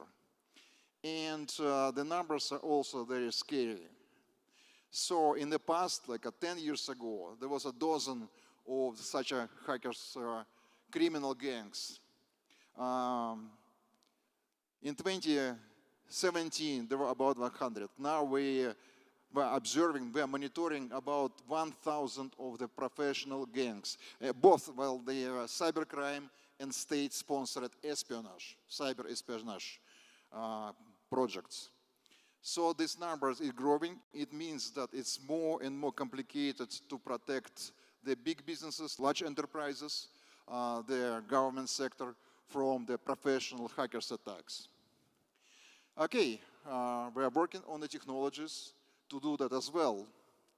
And unfortunately, it's getting more complicated and more expensive because to protect from the highly complicated hackers attacks, we need to create the multi-layered security solutions, which also based on the artificial intelligence. In this case, we detect that something is going wrong in your network. Our artificial intelligence systems, they detect anomalies. That there's something, there's a different sound from your network, different smell is coming. Smoke, little smoke is coming from your network. It means that there's something wrong is there. So, in this case, we can ring the bell that there's something, you have unwanted guests in your network. And this way, we protect the enterprises and government networks. Okay, so we can do it, but what about the industrial sector? Unfortunately, we see that more and more criminal gangs, highly professional attacks, they are expanding from the office networks to attack also the SCADA and Internet of Things. And can we protect it? Yes, of course. But unfortunately, when we speak about Internet of Things, critical infrastructure, cybersecurity is not enough. Simply because the cybersecurity is a kind of risk management. We can estimate how much we lose in case of successful hackers attack, how much we lose from our pocket, how much we lose in our business, and we can balance that with investment into cybersecurity. When we speak about critical infrastructure, the possible damage from the hackers attack, it's unpredictable, it's endless. It could be the numbers like a national economy, attacks on, for example, on the energy, on the transportation, on the critical systems. So the damage is unpredictable and the cybersecurity doesn't compensate the risk. What's the answer?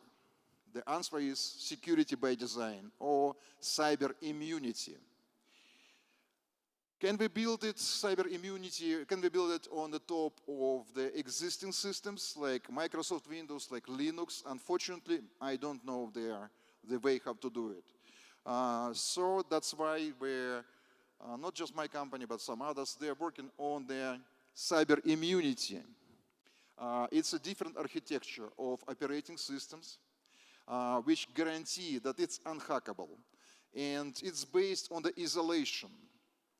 So every piece of the system is isolated and they communicate only through the security layer which checks the behavior. It means that if any component of the system has a wrong behavior, non-trusted behavior, it's isolated. And technically, it's not possible to hack this system. It's not possible to hack their device or network which is based on this architecture. Comparing with the usual operating system, well, if you hack a component, you can get access to the rest of the system, and it's badly hacked. Okay, so we have a cybersecurity for individuals, small businesses. We have solutions for enterprises and government to protect from hackers attacks, which are highly professional. And I believe that for future critical infrastructure, the physical systems, the Internet of Things, there is only one solution. It's a cyber immunity, the new architecture of operating systems. And it's not a dream. We have already some devices based on that, industrial gateways, IoT gateways, the thin client based on the immune operating system. And in my pocket, I have a prototype of the, I don't want to call it smartphone, because it's just a prototype. It's not too much functional, but it's better than Nokia, and it's immune. It's unhackable. And it's based on this architecture. Yes, it works.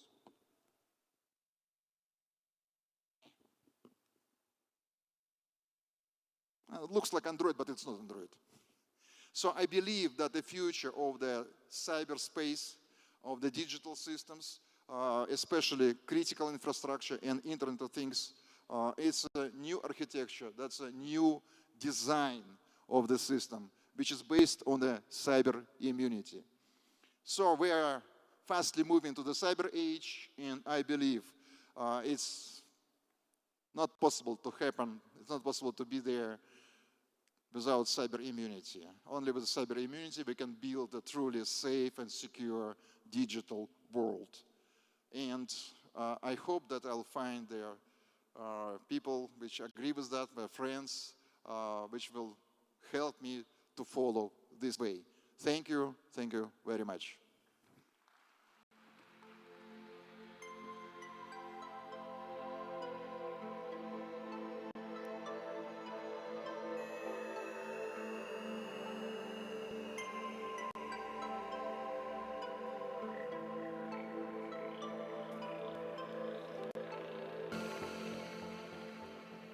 Thank you very much to Mr. Eugene Kaspersky for this kind keynote, and we are very pleased to have him with us today.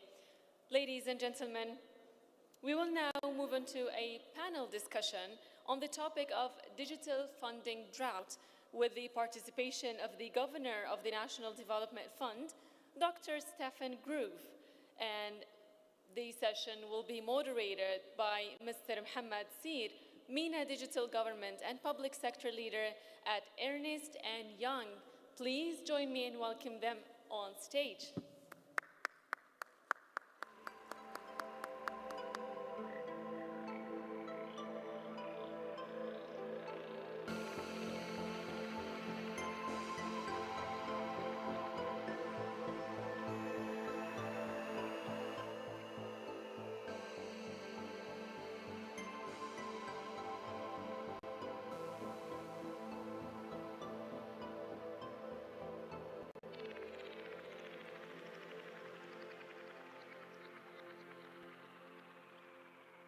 Mr. Mohammed, the floor is yours.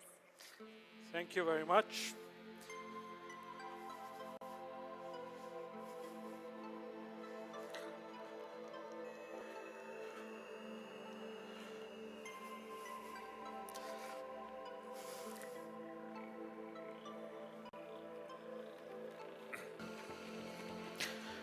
A bit quite far. Do you feel we want to rearrange? Yes, I think we do. Closer.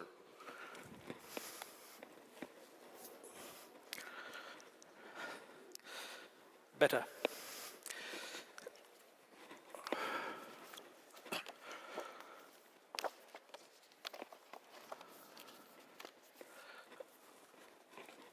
So first of all, thank you very much, IGF, DGA, giving us this opportunity to have a discussion about a topic which I think is at the core of creating digital nations. And I'm Mohammed Sia. I have the pleasure of having this discussion with Dr. Stephen, and really to explore how funding, financing can play a significant role in bringing to life a nation from its traditional form to a very vibrant digital nation. Maybe let's start with you giving an introduction of yourself, please, if you don't mind, and also sharing one thing that you are passionate about other than your day job, which I know you're extremely passionate about. Well, thank you, Mohammed, and thank you to IGF and DGA and the organizers for having me here today. I'm Steve Groff. I'm the governor of the National Development Fund of Saudi Arabia.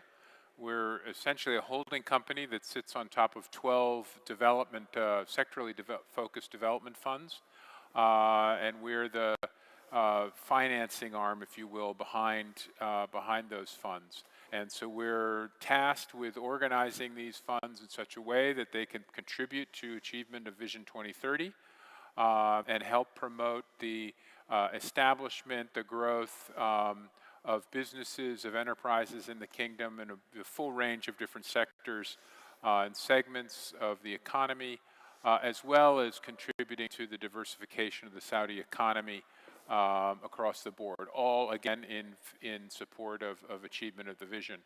As far as my own self personally and my background is in development finance globally, largely focused on developing and emerging markets. And that whole part of my career got started as a volunteer working in a small fishing village in the Philippines right after I graduated from college, where I found that people really inspire me, and people's stories really inspire me, and the passion that people bring to their own self-betterment and achievement is critical, but giving them the vehicles, giving them the opportunity to realize those visions is critically important. And that's really what I've focused my whole career on over the almost coming up on 40 years now. And it's really an honor for me to have the opportunity to bring that to the kingdom. I've been here now for 6 years supporting the building of the National Development Fund, and I have a large group of very, very, very, very motivated, very passionate colleagues that are helping us realize this long-term vision. That's really great to hear, and as we were talking earlier on as well, that it's quite similar in terms of the passion that I hold, and having come from working for the UK government many years and then moving to this region, the one thing that's been very, very at heart for me is how can I make a difference in the lives of people? And it's really incredible to see what Saudi Arabia particularly is doing, and this region really investing in its people and its nation, transforming towards a nation that can create more opportunities for its people. And if we will look at the world we're living in today, some would argue it is becoming more and more digital. A lot of what we do today is moving online. It has been for some time. Data is becoming the core of many things we do. So one could argue we're becoming digital nations as such. And for that, obviously, the core is how do you enable for this nation transition and build it into this new world that we are living in, or the digital era we are living in today. NDF obviously has been established with a vision, and as we were talking earlier as well, it's been done in a slightly different way to how conventionally maybe things would have happened. Would love to hear a bit more about why it was created and its mandate and core role in enabling Saudi to really transition into this kind of digital nation that it is looking to become. Sure. So the kingdom has a long history of development finance. When NDF was established back in 2017, originally there were 6, again, sectorally focused development funds: the Industrial Development Fund, the Real Estate Development Fund, the Agriculture Development Fund, Human Resource Development Fund, the Saudi Fund for Development, and the Social Development Bank, all of which had largely sectorally focused missions and objectives. And with advent of Vision 2030, there was a need to make sure that these sectorally focused funds were redirecting their priorities towards achievement of vision objectives. And NDF was established, again, as sort of an oversight body on top of those funds to ensure that they were aligned behind the vision, to minimize any overlaps between those funds, and then lastly, to ensure that we are making best use and most efficient use of the resources that were aligned with these individual funds. And in those early establishment days, we realized that there was about $130 billion equivalent of capital in that ecosystem, and less of an issue with overlap between the mandates of those funds, and more a need for additional mandates to help build and diversify the Saudi economy and achieve the vision objectives. So that led to using the same capital to establish 6 new funds focused on infrastructure, focused on, there's an Exim Bank, there's a tourism fund that's been established, there's an events fund that's been established, there's an SME bank that's been established. So a whole range of new funds that are going to help, again, the kingdom realize the objectives of the vision and a fully diversified and more modern economy. But the other piece of that is that development finance is using capital, using resources efficiently and effectively, and also helping strengthen capital markets. And so there was no exposure of the 6 legacy funds to the capital markets, no leverage in that balance sheet. And so this is also part of the process that we've initiated, is to ultimately lever that $130 billion equivalent into development finance institutions globally, the China Development Bank, KfW in Germany, the Japanese institutions, the Korean institutions are levered 5, 6, 10 times. So you can take that $130 billion and you can make that $1 trillion. Again, you need to do it judiciously. You need to make sure you have the right governance and processes and procedures in place. But we can make much more use of that capital over time to both help deepen and strengthen the capital markets in Saudi, but also to make sure that we're doing the best that we possibly can to support the ultimate diversification and the growth of the private sector in the kingdom. So one of the things that often we see is that when it comes to big infrastructural projects, there's a lot of funding available for that. But when it comes to digital infrastructure, we see some challenges around there, both in terms of, as talking maybe earlier on about public good. We will build the roads, we'll build the bridges, and we won't think about so much the ROI, which maybe later on we'll think about how we can monetize some of these assets. But when it comes to digital infrastructure, from day one we are thinking about it from a perspective of there needs to be an ROI, and there's less government intervention in those kind of things and less funding available, especially for developing nations. I know you have a perspective on that as well, and how can we shift the needle on that? Because it's becoming more and more like, for public good, we need this infrastructure in place. Well, I think that the key there is how do we define these assets at the end of the day? And like you rightly said, infrastructure, traditional infrastructure, is largely a public good. You can't restrict access. It's available to all citizens or residents of any individual area or country.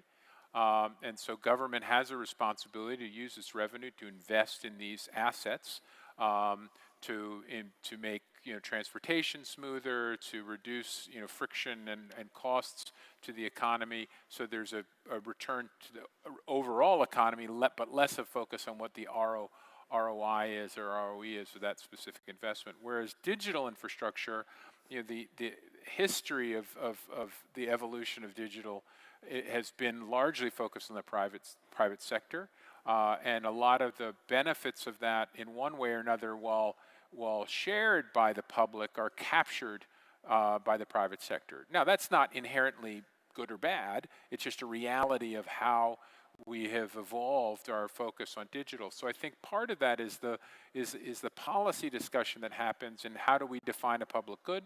How do we define, and I think that the focus you see, particularly in developing and emerging markets around the digital divide, is the essence of that conversation, is that there's a huge cost to digital divide.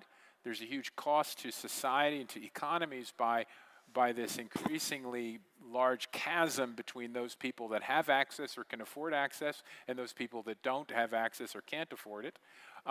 So there's a responsibility there's a public good element to this about narrowing that divide, providing investments that will help narrow that divide and improve access. And along the way, reducing the costs of that access over time. Yeah, because I mean, this is often the challenge that we see, especially in developing nations, that this argument about accessibility to digital infrastructure, generally in the rural areas, is the biggest challenge.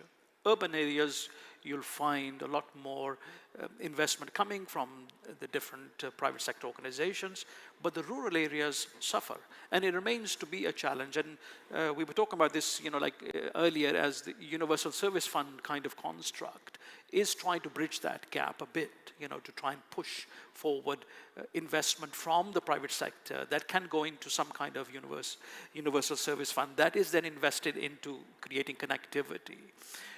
Do you feel this is the way forward, or do you feel there is more intervention needed from a policy perspective to really drive that, to create connectivity and give access to everyone so no one's left behind? Well, I think it is important, but it's not only important at an individual national level, it's important at a global level, because this divide, yes, you're right, that oftentimes the divide is rural-urban in an individual country, but increasingly you look at disconnected regions of the world, or far less connected regions of the world, which create, which exacerbate pre-existing economic conditions or poor economic conditions and exacerbate other, security issues over time. So there's a global interest in making sure that we're reducing that divide. But the other part of it, of course, is investments that are future-proofing us on the huge amounts of change that we're going to be seeing, occurring in the next decade or 2 decades or 3 decades. And so I think that you think about the way that Saudi Arabia is approaching this, and the investments that Saudi Arabia is making in digital, in infrastructure around digital or supporting digital, are critical to future-proofing this economy and this society. And I think that we are, through our infrastructure fund, we have the capability of investing in the infrastructure side of all of that.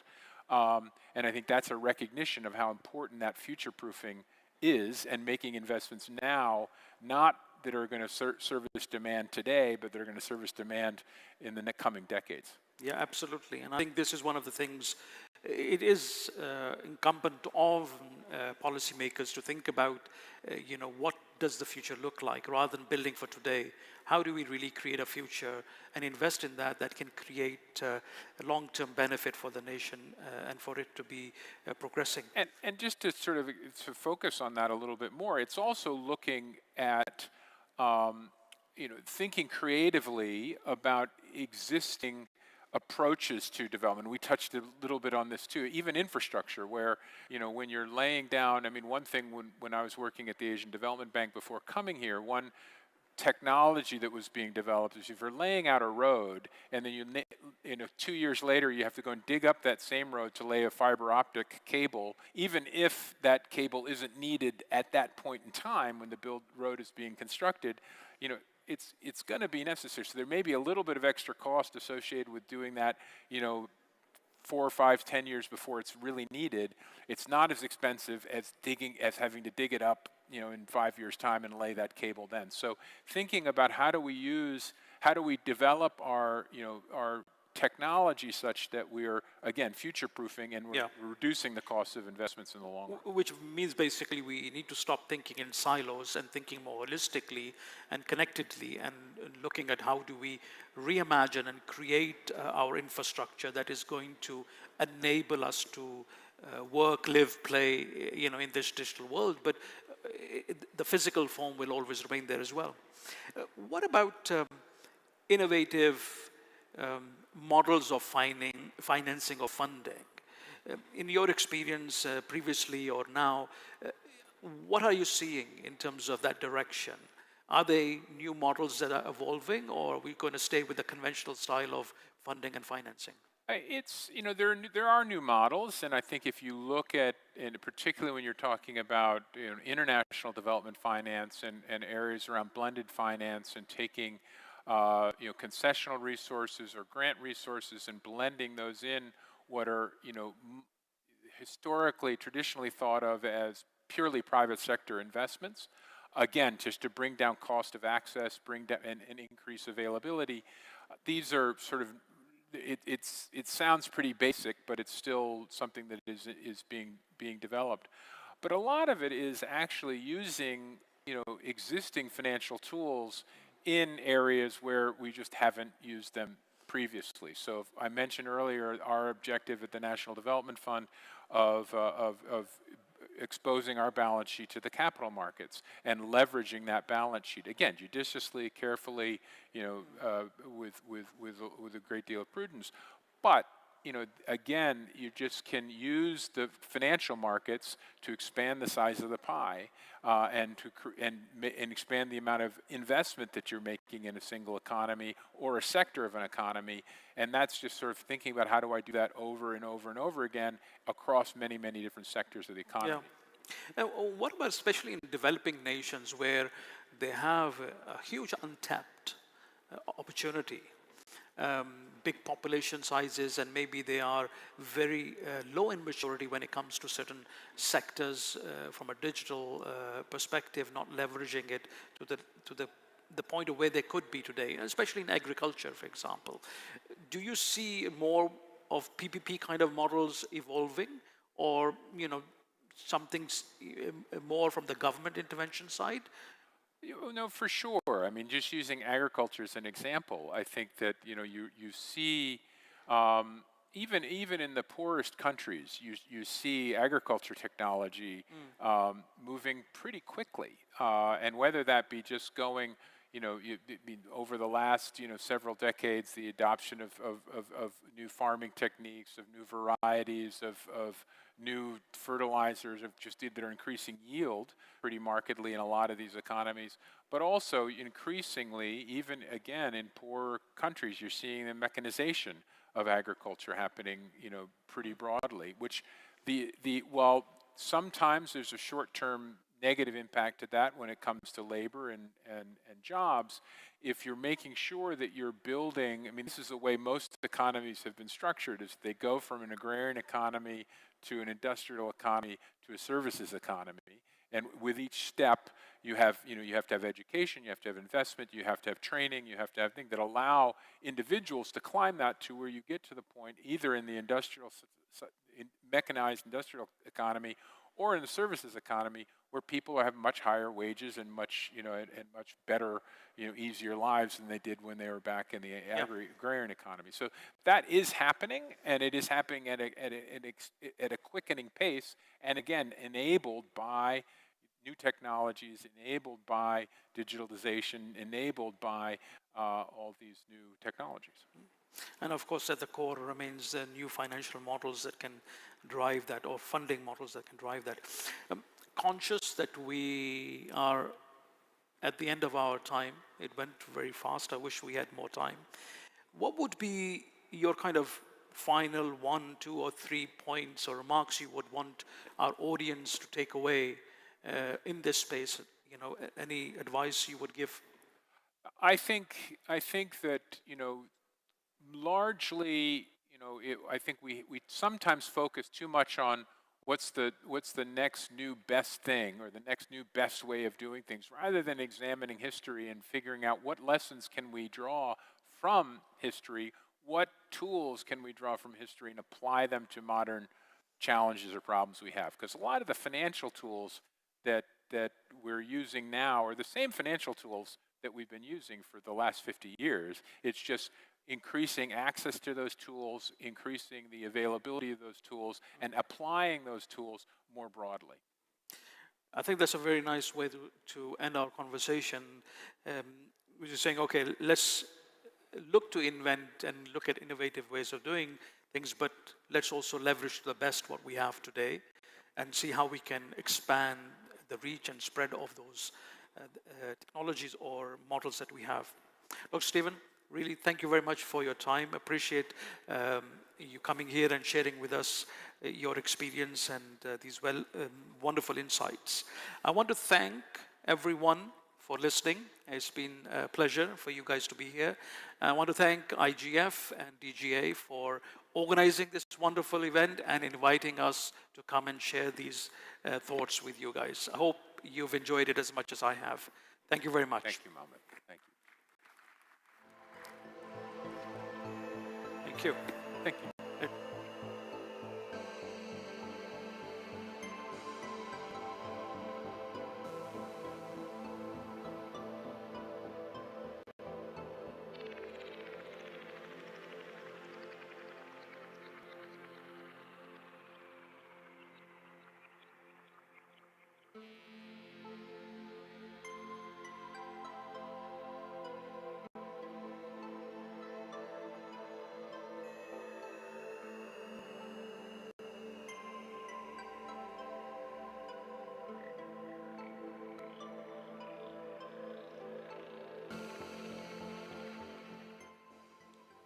Many thanks to our dear speakers for such a thought-provoking panel.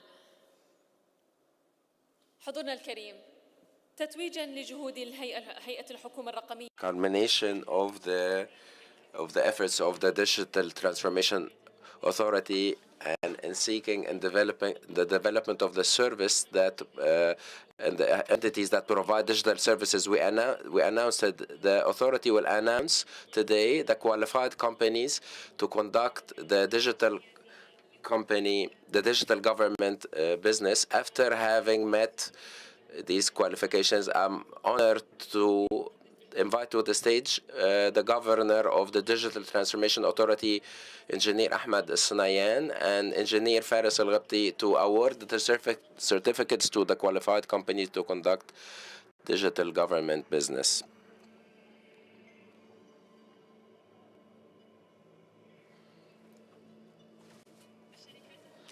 The qualified companies today are our success partners in the governmental sector, so it was necessary to honor them and to award them these certificates to qualify them to start conducting business. We'll start with the first company, with advanced electronics company. Kindly join us on the stage.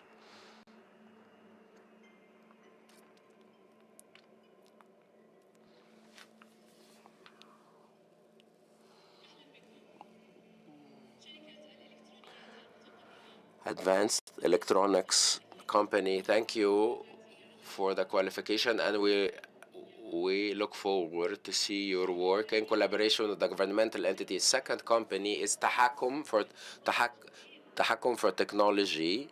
Kindly join us on the stage. Tahakum is now qualified to conduct digital government businesses.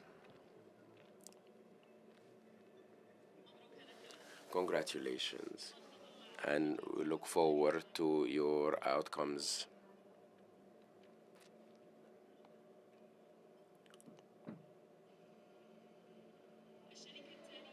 Next company is Takamul Company for the business services. Kindly join us on the stage. Takamul for business services. Takamul or integration for business services.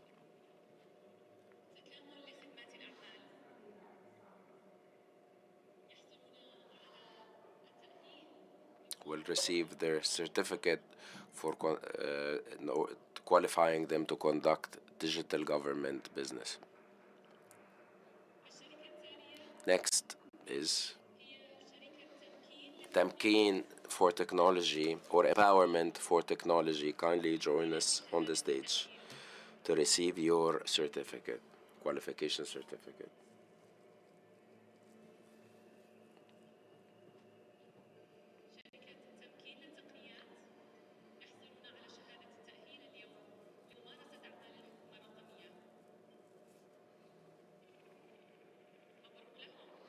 Congratulations.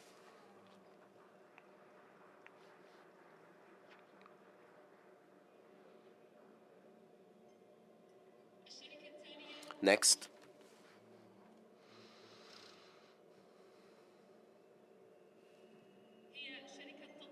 is Tatweer or development for education technologies. Congratulations.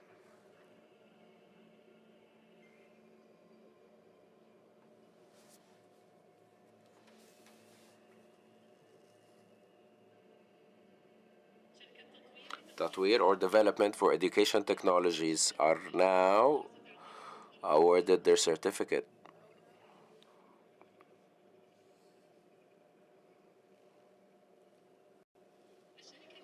The next is ثقة or confidence or trust for business services. Trust for business services. Kindly join us on the stage.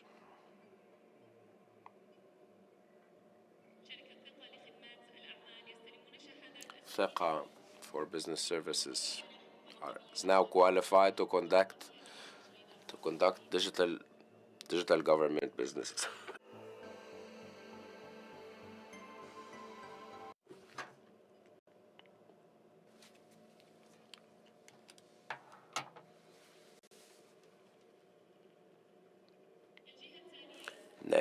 Next is Ilm or science. Kindly join us on the stage to be awarded your certificate.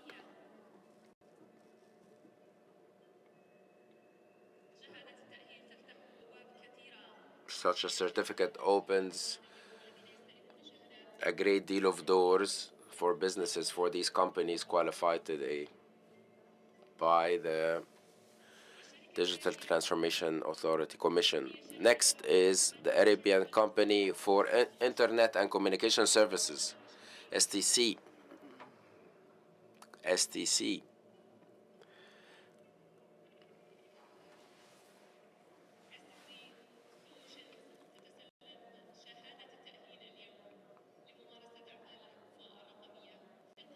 It is being awarded the certificate to conduct digital government businesses, a well-deserved certificate. Next is Masdar or source for data solutions. Masdar for data solutions.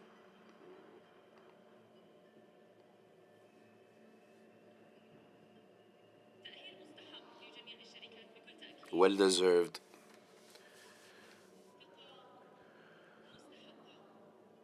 And a well-earned trust. We would like to congratulate all the companies qualified and look forward to their contributions in the future in the development of the digital landscape in the kingdom.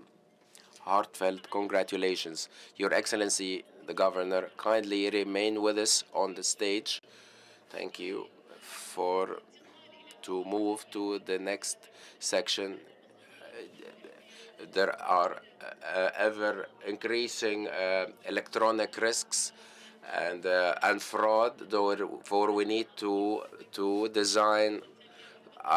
Pardon me, Your Excellency, we will come back. Thank you for your precious time. We will now move to a panel discussion titled "The Role of Digital Identity to Increase Trust in the Digital Transactions."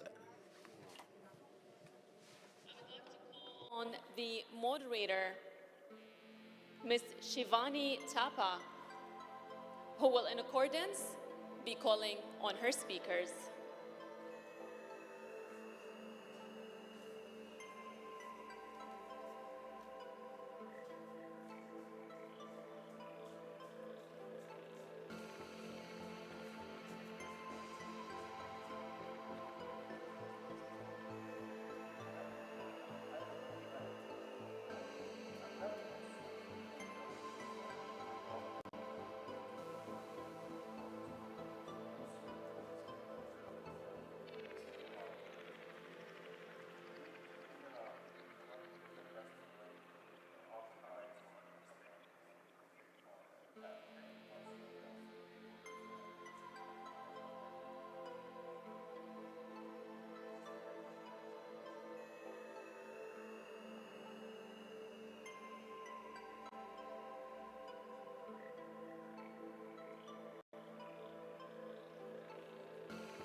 The 19th IGF 2024 it is, and it is a matter of great, great privilege, ladies and gentlemen, for me to come in front of you, get on the stage, and to get the ambience set for this very, very important panel here at the IGF 2024. Thanks to Ms. Fatma for this great privilege that I have just been entrusted with. I can see my fellow panelists coming in. I request them to kindly grace us on stage.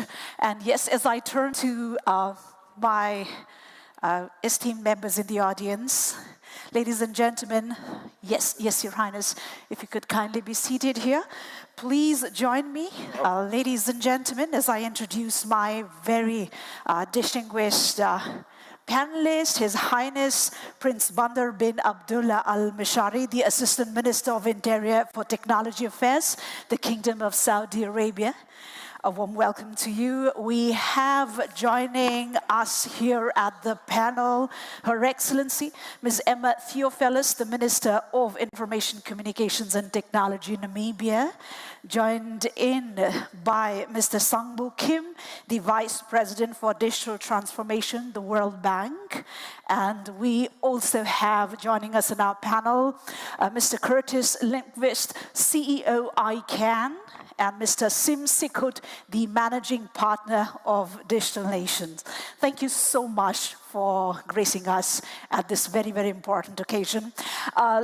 Ladies and gentlemen, today we focus on a very, very important topic, a topic of central importance, that's extending digital identity verification to protect internet transactions. Now, yes, we all live in an era of online transactions, wherein these online transactions certainly underpin everything from global economy, commerce to public services.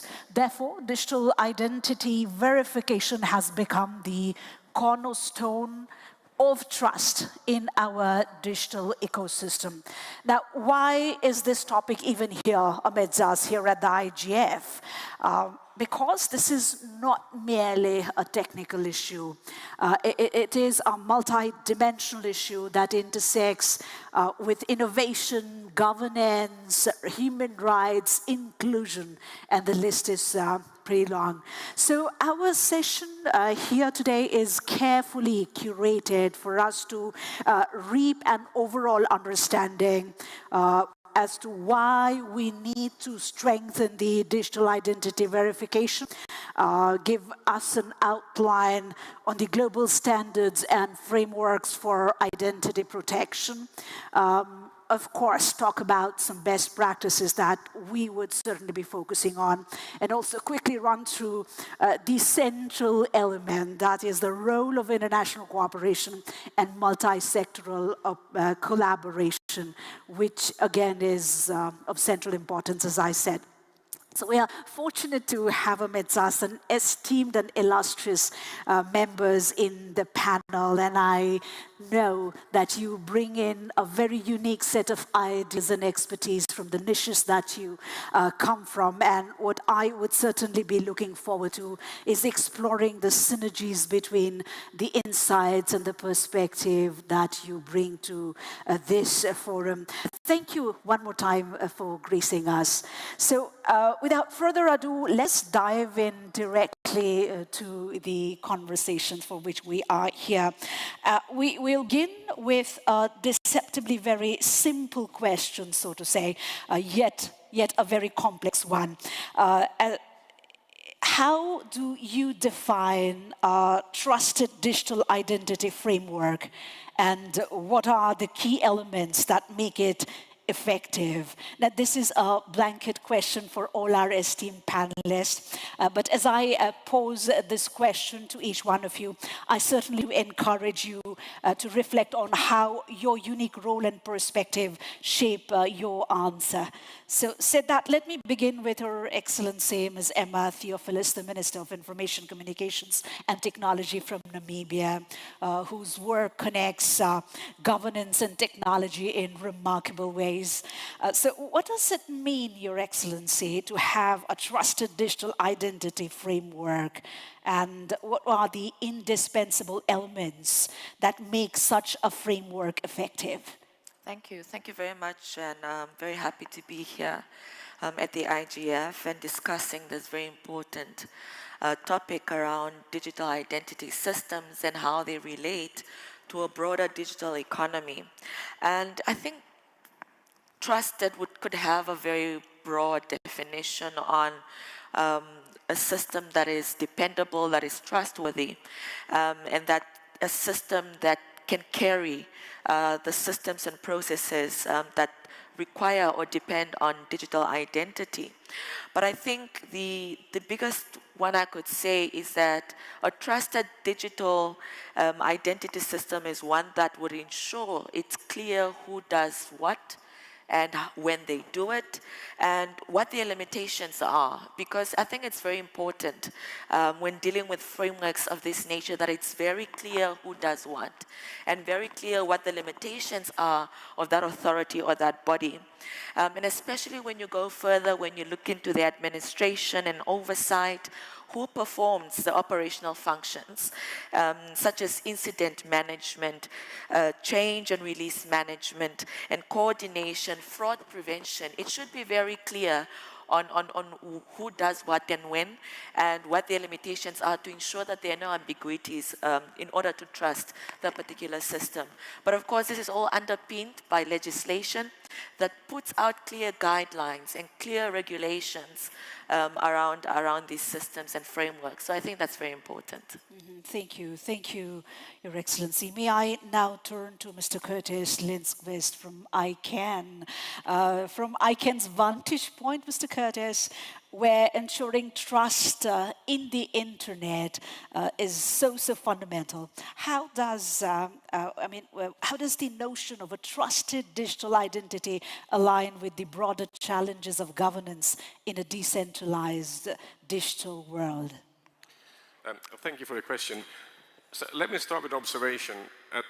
When we talk about trust, or especially trust in identity, it isn't just a technical concept of trust, it's also the human element of trust. And the trust in the system, trust that the system works, that it's safeguarding, that it's delivering on the promise, why we turn to the identities. And this is irregardless of if this is an individual trying to use this, going about their daily roles or jobs, or whether it's in a business context. And so when we talk about trusted digital identity frameworks, we need to encompass all this, and we need to make sure that the system provides this comfort or the trust element. And we have this conversation very much alive, it's very much ongoing. We hold, or as part of the ICANN ecosystem, with domain names and registration data, a lot of this data is no longer available to the general public. We have GDPR and other requirements. And this is great from a privacy point of view and safeguarding privacy, but it creates an obvious challenge when there are legitimate requests for access, for example, from law enforcement. And the question then becomes, when we get this request, how do we validate or safeguard this request? The requester is who they say they are. And this isn't just a theoretical question. We have these discussions with Interpol, Europol, and similar organizations. And they have tools that are useful for their purposes and in their context, but they're not necessarily systems or models that scale to a global level or a global challenge in identity verification. And so that's one challenge you have to do to create and prove this, the trust, of course. And on top of that, there's the operational issues of building these systems. Is how do you do this at scale, but retain the confidence in the system or the trust to the model without driving up costs or complexities that would hinder access or create uneven adaptation or uneven access to an identity system, because that would be, again, eroding trust in the system.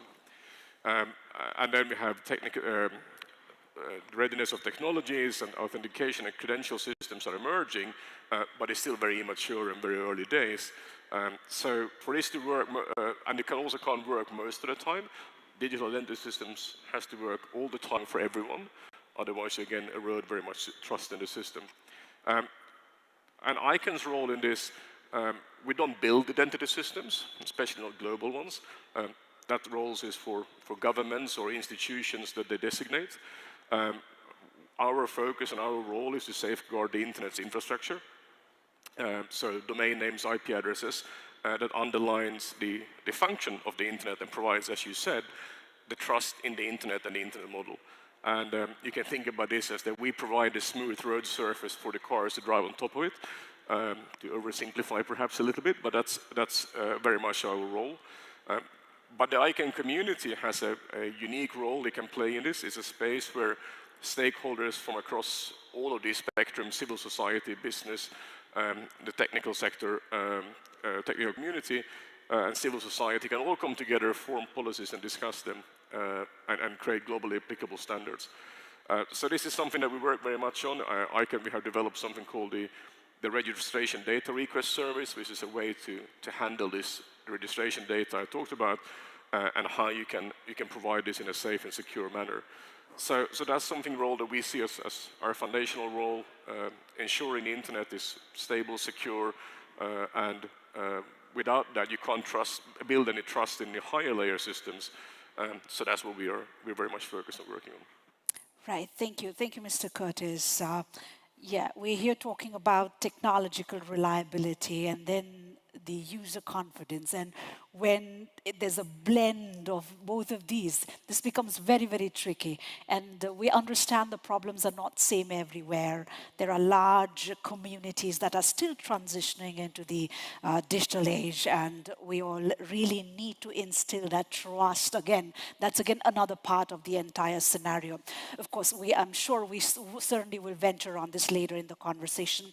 Allow me now to turn to His Highness Prince Bandar bin Abdullah Al Mashari. Your Highness, the Kingdom of Saudi Arabia has been at the forefront of technological innovation. The world certainly is at awe and keeping a watch at the advancement and how you embrace into the digital world, right? So what is your take on the trust that we're talking about? First of all, let me thank the forum for inviting me to participate in this important panel. Let me start with saying that digital identity is not a service, it's an infrastructure. It's an infrastructure for digital transformation, digital transactions between individuals, between entities, business and governments. Therefore, it's as important as any other infrastructure. It has to be secure, it has to be regulated, it has to be trusted. In Saudi Arabia, we started a long time ago with building the ID or identity in the physical world. We issued the digital cards with SIM cards, which stores the biometrics and the numbers and the name and the birthday. Long time ago, 45 years ago, we established that we call the Unified National Number, where each citizen or resident has a unique number where we tie all the information for identity with that number. This managed us to expand to the next level, which is the digital identity. Back to your question, trust is a broad word. It means a lot of angles. It has to be trusted in terms of the identity itself. Since the creation of the identity, it has to reflect the identity of the person himself, with a high trust from the users. Trust means from the user itself, from the identity holder. He has to trust that his identity, his digital identity, is going to help him to access all information everywhere, anytime, across the border, etc. So the trust, it doesn't mean only secure and private. It doesn't mean that it's protected from invasion or impersonation. It means more than this. It means more business. It enables the identity holder to use it for digital transactions.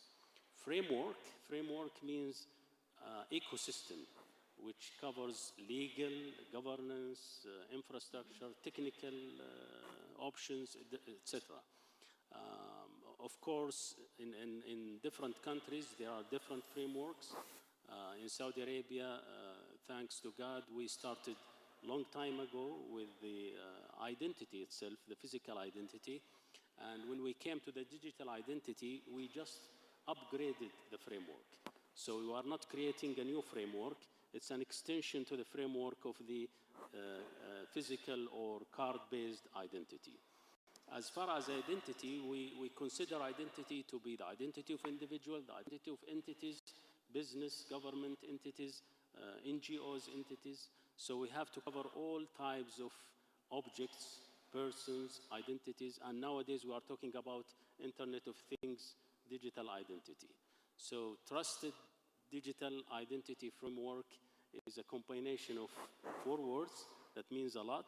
It means trusted infrastructure for digital transformation. Well, that is so beautifully put, and I believe certainly it's not a service, it's an infrastructure. I think that adds a lot of value and meaning to how you're going to sketch or carve the way forward.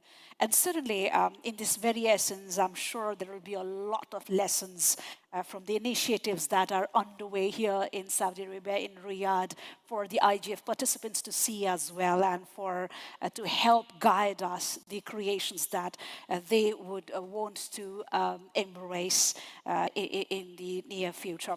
Thank you, Your Highness. May I now move on to Mr. Sim Sikut. What is your take on this? Well, going back to my own background from Estonia, where I had the privilege of serving my government, and now we advise other governments, and we clearly see one thing: that digital identity is just a key. So if we talk about trust in digital identities and so forth, we have to talk about 2 things. One is the trust in the key. Does that work? And secondly, but how is the usage of that key, and how is that secured and trusted? So from my perspective, and we really had to build a lot, and we now see that countries have to build a lot, the whole rest of the components around it. Just like His Highness said, I mean, the framework is actually much wider than that. So for example, elements like personal data management, or how can users have control and consent, start to matter so much more for that to be trust in the digital identity, even the key itself.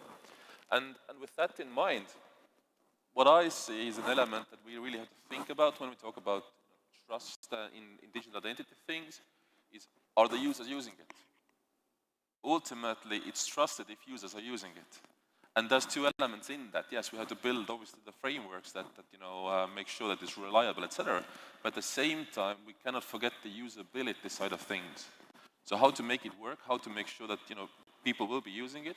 We have to build these trust safeguards in a way that actually it's easy to use them. That's no extra effort, for example, that I have to go through to make sure that now my transaction can be trusted. It has to be easy. If it's easy, people will use it, then trust is really there, and then identity and all the impacts are there. Coming to Mr. Kim. Mr. Kim, the World Bank operates at the intersection of global development and technology. How do you define this trusted digital identity framework, and how do you distill the elements that make them effective? As other panelists already provided a lot of good insights for the digital identity, I would like to add some more point that digital identity, as many people said, it is fundamental infrastructure. But at the same time, it is just how we encourage our people to use the digital service more frequently, more comfortably, and in a safe way. So it is a matter, if we can just keep, secure the data protections through the digital ID and save some space so that people can trust the system, maybe we can encourage the people to use more the digital services. So that's one point. On the other hand, actually, it is very beginning, the starting point for every services. If you see another commercial services in many provided by many global company and some tech company, sign up process is the starting point. To register your identity or account username and password is the starting point. Actually, digital identity is beyond that, a much complicated system. But anyhow, know your customer and know your people from the government services is the starting point. That can, provide through the identity. We can provide the social protection services, financial services, so many government services much easily through this ID system, I think. Thank you, thank you. What a rich start to our discussion already, and thank you all. Now, while we understand what constitutes a trusted framework, let us head on to address the tightrope walk that every nation is having to face. That's balancing enhanced security with the protection of user privacy. My second question would be in this regard, and I would want to begin with Mr. Simsekut. How can we balance the need for enhanced security with protecting user privacy and avoiding over-surveillance? Well, to me, and not just theoretically, but in practice, it really starts from that I would move away from talking about balancing. They both can be advanced at the same time, as a lot of experience and practices show. So it's not a question of one or the other. How do we advance both? And the beginning point as with any transformation, is to say that, but let's really define a certain core principles we will always adhere to. For example, I would be willing to make an argument that if you really want to have trust there for digital identity, people ultimately, for example, want to have control and assurance of privacy. Perhaps, based on the values, if we define those principles that should always be held, then we have a chance of actually thinking, okay, how can now we do security within those confines based on these values and so forth. So it's not a balancing act. It's defining what are the things we will always observe and then figuring out how do we do the rest around it. For example, security in a way that privacy is kept. Going beyond that into practical stuff, there's several things that have worked. I mean, things you can look technologically. I mean, that is, for example, one of the really strong arguments for distributed systems, for data sharing, etc. But practically speaking, really going through this exercise of, principle-based approach is really what helps to solve this. And lastly, in why this principles-based matters is the devil is always in the details, as they say, right? So, which means that the dilemma often occurs at the operational and technical level. Somewhere down the line, techies like system administrations have to make this call, right? Again, for them, it's so much easier if there's a clear base of what are the principles we will not steer away from, clearly set from the start. Let me come to Minister Theophilus. What would be your take on this, especially in the light that privacy concerns can be particularly acute in regions, successfully with limited data protections? Definitely, and I think I'm leaning towards what Sim has said. I think with clear core principles of values on what the data is to be used for each individual user, becomes easier on what parameters to keep within the administration of a digital identity system. But there's also a school of thought around perhaps an oversight, independent body or authority to be able to manage the system to ensure that the data of the users is used particularly for what it was meant to do, and that there's no trespassing or going beyond and above the authority of the data processor. So I think perhaps around having an oversight authority would be perhaps one of the practical ways to ensure that the system is efficiently managed and administered, and that there would be no need to have competing interests. I think the balancing act can be carried forward by both keeping the privacy of the user and ensuring that there's no trespassing around the rights of those users and their data on the system. Well, thank you. Security and privacy certainly are two sides of the same coin, and yet constantly in conflict. So this can be tricky, but that's been pretty optimistic from your side. Now, let's shift our gears from today to look into the future. Emerging technologies such as blockchain and biometrics. That's what is the food for our, third discourse. These, as you all know, is redefining the digital identity space at the moment. But how can we leverage these advancements without falling prey to their hype and risks? I think this has been a very, very burning question, or rather concern at all tiers and among all these stakeholders. Now, let's hear from our panelists. You'll have 3 minutes each to answer this question, beginning with His Highness Prince Bandar bin Abdullah Al Masari. With emerging technologies like blockchain and biometrics, what do you see as the future of digital identity verification? Of course, as the wave of technologies comes around, it brings with itself the challenges and the opportunities.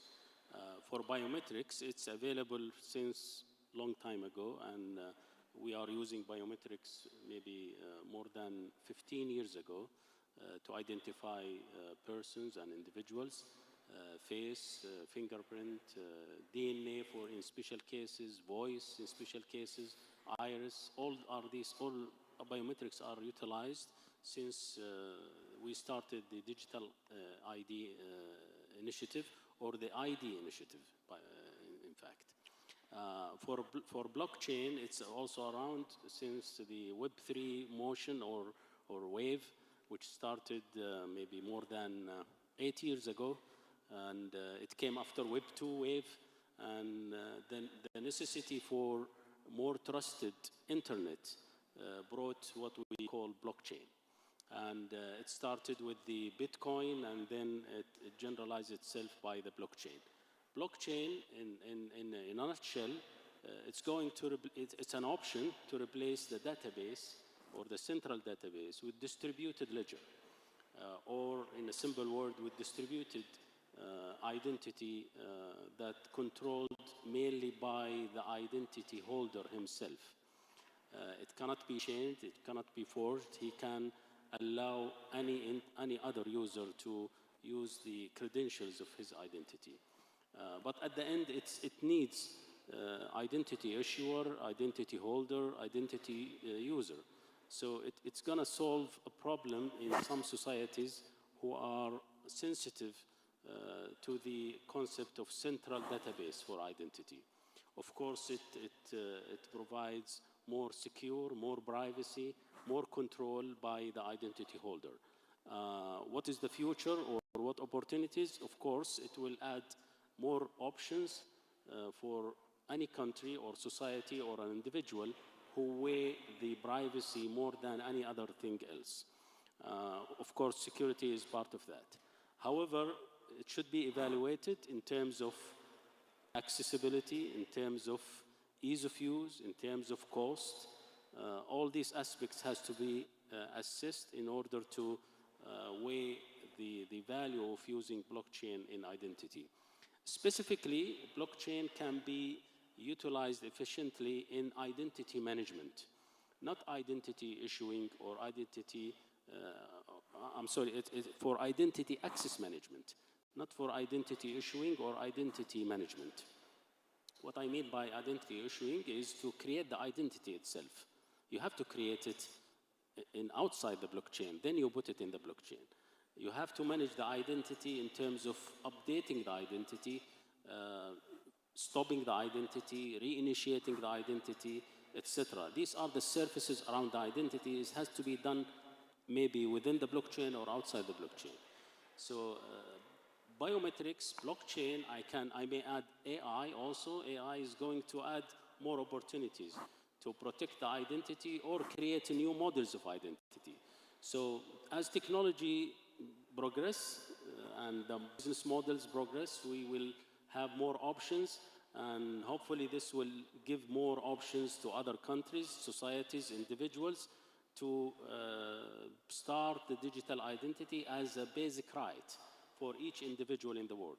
As you know, in the UN, there is sustainability goals, and one of them is to provide access to the digital services.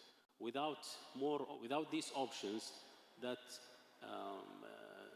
offer itself as a cure for some concerns in some society, we will not be able to achieve this goal. So hopefully these technologies, biometric and blockchain, AI, BKI, all of them will add more options to the digital identity infrastructure, and we'll see one day more than 90% of the planet people here in the planet are having the digital identity, are enabled to access healthcare, education, opening bank accounts, etc. And this will add a lot of value to the economy of each world, each society, each individual. Well, thank you. May I now turn to Mr. Curtis? Please feel free to add on to what has just been said while answering that, how we've been hailing the revolutionary technology for digital trust, blockchain, which we've been hailing for its revolutionary power. Now, is it the panacea often made out to be, or are there any blind spots that needs to be addressed? I'm first going to pick up, I don't want to follow on to what His Highness just said about blockchain. I think it's one thing that's worth reiterating is that blockchain has some fantastic characteristics, but one of them is that you can't revoke what's in there. And if you lose a key, you might not be able to access this, you lose that access to the identity again. And having this recovery of identity is quite an important part of any identity system, right? And I think that's, there might be many systems in this that we can, that you can build on. I think from the organization I represent, talking a little slightly in my own interest, there are also existing technologies, right, that will provide very similar or maybe even better characteristics. The domain name system, the DNS, has a hierarchical structure. And we are seeing how this is being used for identity management in, for example, social media platforms like Blue Sky, who uses this as a way to verify the identity of the users. The Internet Engineering Task Force that defines all the standards and the technologies in the Internet are working to adding new fields and parameters to this structure to actually use it for identity verification and management.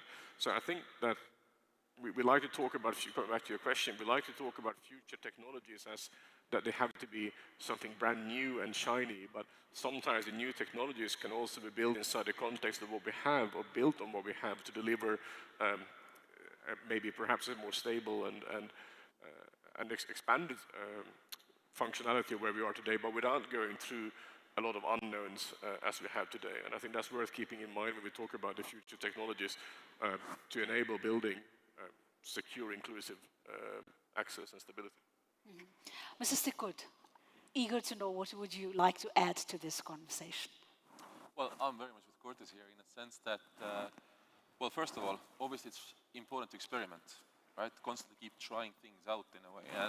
And if you look at the emerging technology side of things, I'm very much with His Highness in a sense that AI is probably the biggest impact, especially given our topic here, how to ensure trust in these frameworks. So from defense point of view, as well as sort of novel ways to really doing that. But if you talk about the goal of having digital identity for everyone globally, I think even some ways trying to think too much about emerging technologies like a disservice. There's so much proven technology already out there. Just need to get that out, scale that, onboard people, and that does the trick. And then we talk about next stages of evolution with next technology and so forth. Mm-hmm. Okay, so we've explored the what and how in trying to understand the landscape, and then the experts' point of view of how we're looking at the future of the internet that we want. Now let us now address the where question, where the barriers lie and where the international cooperation can make a big difference. May I turn to Mr. Sang-Woo Kim with the plethora of experience that you and the entity that you represent I think you would be the right person to begin as to what are the key barriers to international cooperation in developing standardized digital identity systems, and how do you think these barriers can be addressed? Two barriers I would like to say today is one is still we are struggling with lack of connectivity and lack of basic digital ID solutions. From the internet connectivity point of view, we are still struggling with 2.6 billion people. So, the no access to the internet, that's huge. On the other hand, 3.3 billion people in the world are living in a country where there are any ID solutions and data sharing mechanisms. And even 850 million people are not recognized by the government, so they have no physical identity at all.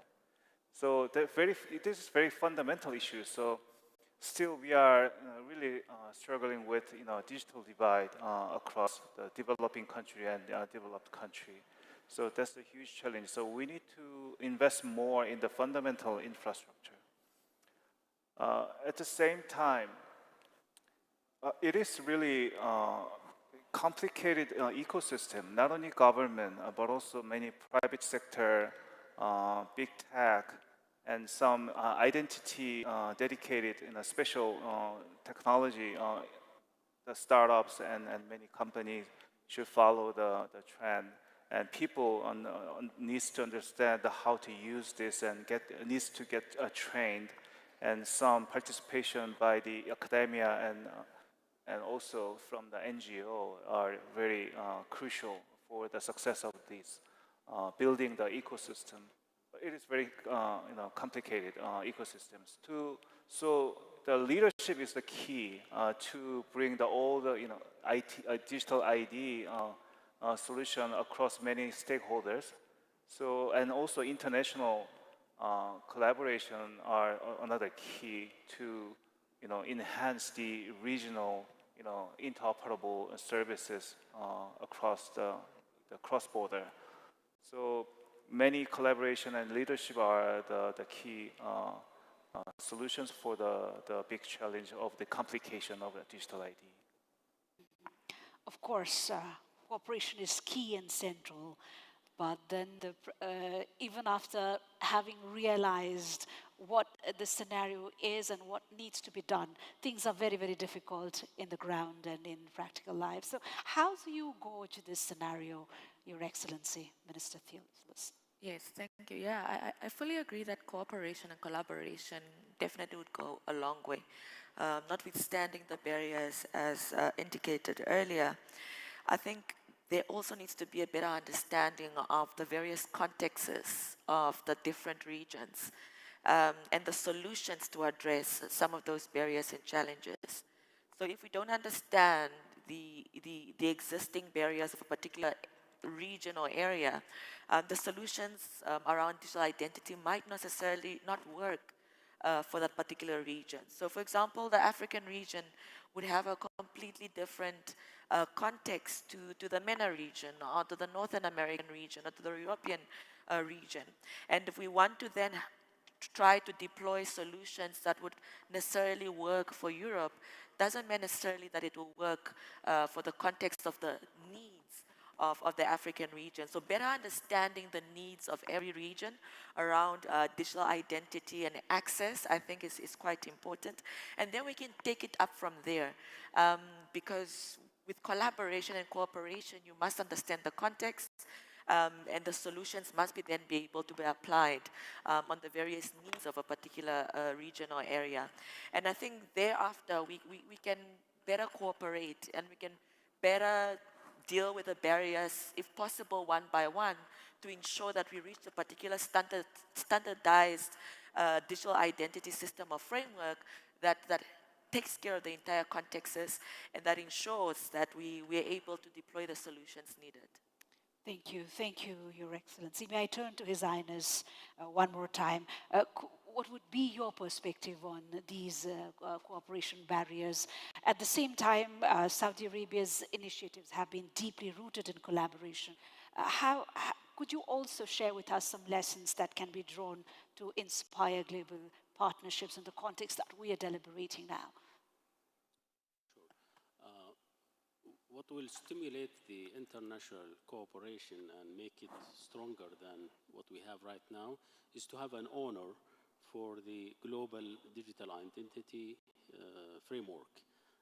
Maybe UN, maybe ITU, maybe someone else, maybe a combination of all these entities has to come forward in a clear responsibility to bring all bodies, all countries, at least the advanced countries, to build such a framework, not as a detailed one, but a high-level one.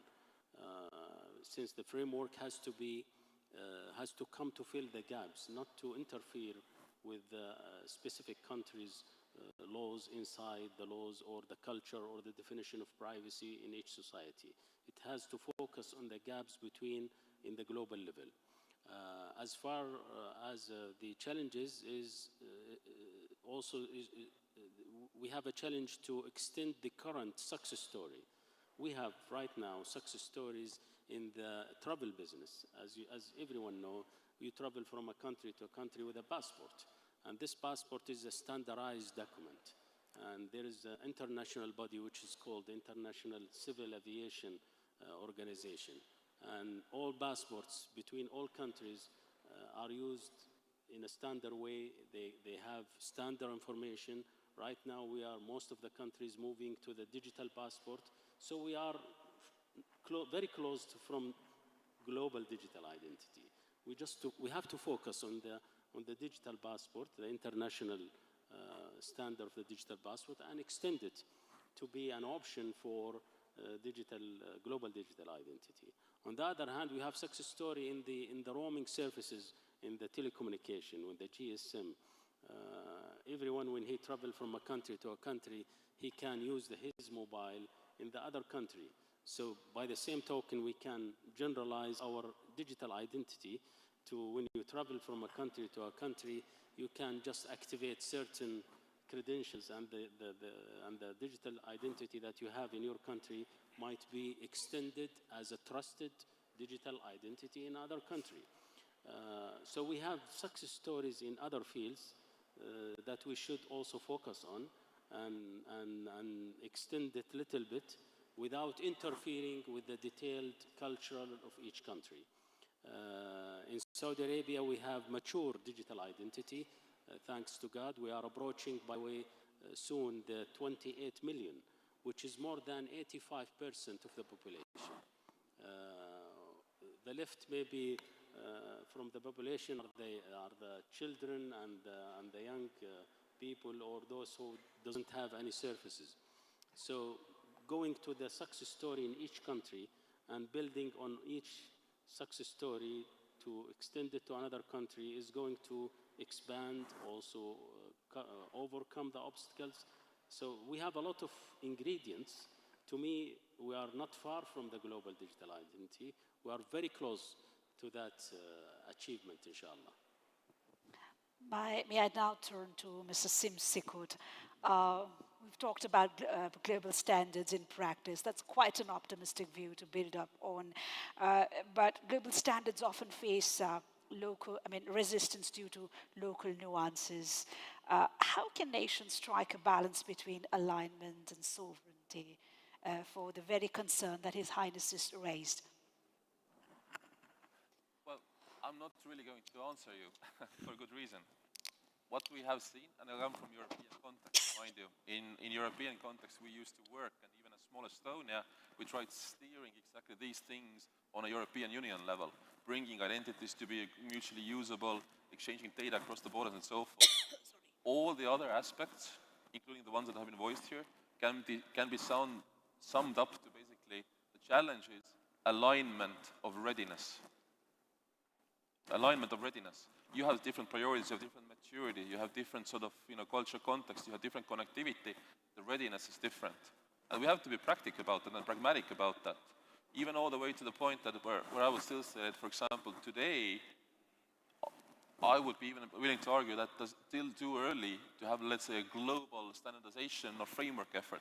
Most countries are not ready for this. Look, most of these countries also have teams that are tiny. If you make these people now work on global stuff, they don't have time to work on domestic things. Really building up, implementing, adopting, scaling identities in the countries, we should come first. But again, going back to learning from for example, how we get things going in Europe, we had the same alignment issue. It's okay if there are different tracks and sort of a two-tracked approach. Those who are still not ready, let's give them time and support and everything to get ready. Those who are ready, and there's more and more of those countries, starting from Saudi Arabia, for example, right? Let's really allow them to start experimenting, start trying, playing, figuring out these frameworks. Also for the reasons that then there's practice to then look at in terms of what could work on an international, global, or whatever level. And I really want to say this, that again, very much my own and Estonian approach has been to say that let's not debate before we try it out. In standardization effort, there's so much talk about trying to regulate and debate and standardize ahead of time. People don't know what they're talking about. They've never seen the elephant, they're talking about elephant. Let's start trying, experimenting with those who are ready, and then we can scale when others are ready more as well. All right, coming to Mr. Curtis, just building on this very statement that Mr. Sim just built on, ICANN operates as a global steward on internet governance. How do you navigate differing national priorities while advancing collaborative solutions? I think, as was said by the panelists before, is that, actually, just agree with what you just said, is that the national priorities are what they are, right? I think you're going to have respect for them, and they have to move forward in the pace you can, of course, incentivize those priorities. And I think I'm going to come back to something that Her Excellency said, is that when we define these frameworks and we define the solutions, I think it's important that they become actually universally implementable, if you want, so that we don't come up with very complicated technological solutions or frameworks become so expensive or burdensome to implement that you start leaving regions or communities or users out of them. And as we come back to this, is that the priorities has to be that you have to adopt this readiness, and it can be a phased approach, and this can be on a nation level, on a regional level, user application level, what it may be, but it has to be some sort of phased approach that becomes inclusive and enables everyone to follow in this. And I think that should be the priority, to have this enablement. And as you said, there has to be a phased approach to it, not wait for everyone to join at the same time, because then we'll never get there. Right? Well, I believe it's been quite an enriching and incredible discussions from this very, very esteemed panel. Before we conclude, let me turn back to our panelists. If you could share a thought on the key takeaways or something maybe we've missed out to make a statement in this very important topic. I think we would be running out of time, but I could extend at least a minute to each of the panelists. May we begin from Mr. Sikut. Well, to be really short, I was really want to emphasize perhaps two things here. As we started talking about what is the sort of how to build trust and what is a trusted framework, and my whole point was it's more than just the key, it's the whole thing around it, the policies, and fundamentally, technology is the easy part in any sort of digital transformation. How we transform ourselves, we have to do proper change management for that. And that takes me to the key point. What is the biggest challenge is build up the leadership and the capability and the governance for that. That's what I really believe we all should be investing more into, all the way from within countries to donors and internationally. Secondly, just to go into the last point, even if, yes, everyone's not ready, let's experiment more, let's try more, let's start thinking about how to really build something like a global framework at some point. Even if not everyone's ready, experimentation is the way to start. All right, Mr. Curtis. Well, to build on the same thing, I think, let's remember that digital identity is as much about people as it is about systems and tools and technologies. Make sure that they become inclusive on all layers and in all intersections, so that it actually becomes usable. And I very much agree with this. Let's experiment, try, so that we get some experience and we can actually build around those pitfalls. Yeah, Mr. Kim. I would like to highlight the decentralization feature of the digital ID. So many advanced economies such as US, EU, and many Asian countries are now giving back the right of control of the user privacy and private data. So it is really important to protect the privacy. It's very important. At the same time, I would like to highlight that we don't need always just every full spec of ID in the central server. So maybe in order to secure the authentication process or verification process, only just small piece of the information will be more than enough. So we should be cautious about that and privacy factors. Madam Minister.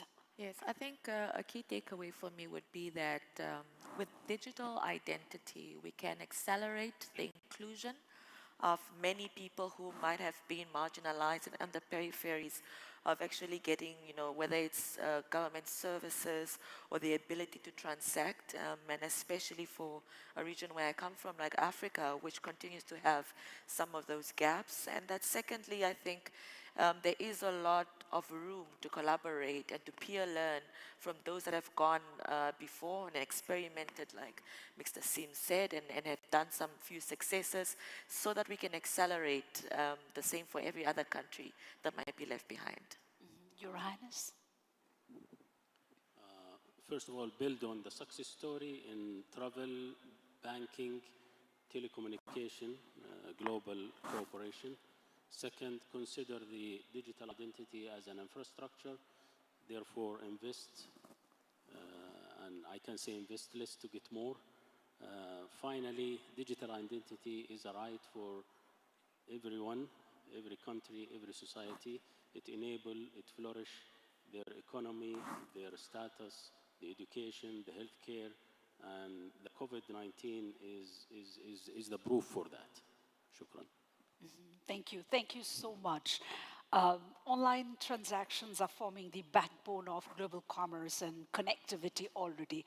So this is not something that we, limited to our desires, but something that has become imperative and of paramount importance. So as I read from our esteemed panelists, certainly we might be in different boats, dealing with our different, realities, having a different degree of will. However, the direction that we're headed and the destination certainly is the same. And then there are so many we already have achieved, which can be, opportunities or doors of opportunities which we've already worked on, and that can be built on to work for the future that we all mutually desire for. I think that was in essence what this forum had to give away to the IGF 2024. And I would want to take a moment thanking on behalf of the IGF and the host of partners that have set up this very, very important coming together here in Riyadh, especially to our panelists for gracing us and extending your valuable time, thoughts, and experience to this panel. And said that, I also rest the microphone. That's all from this panel. Thank you.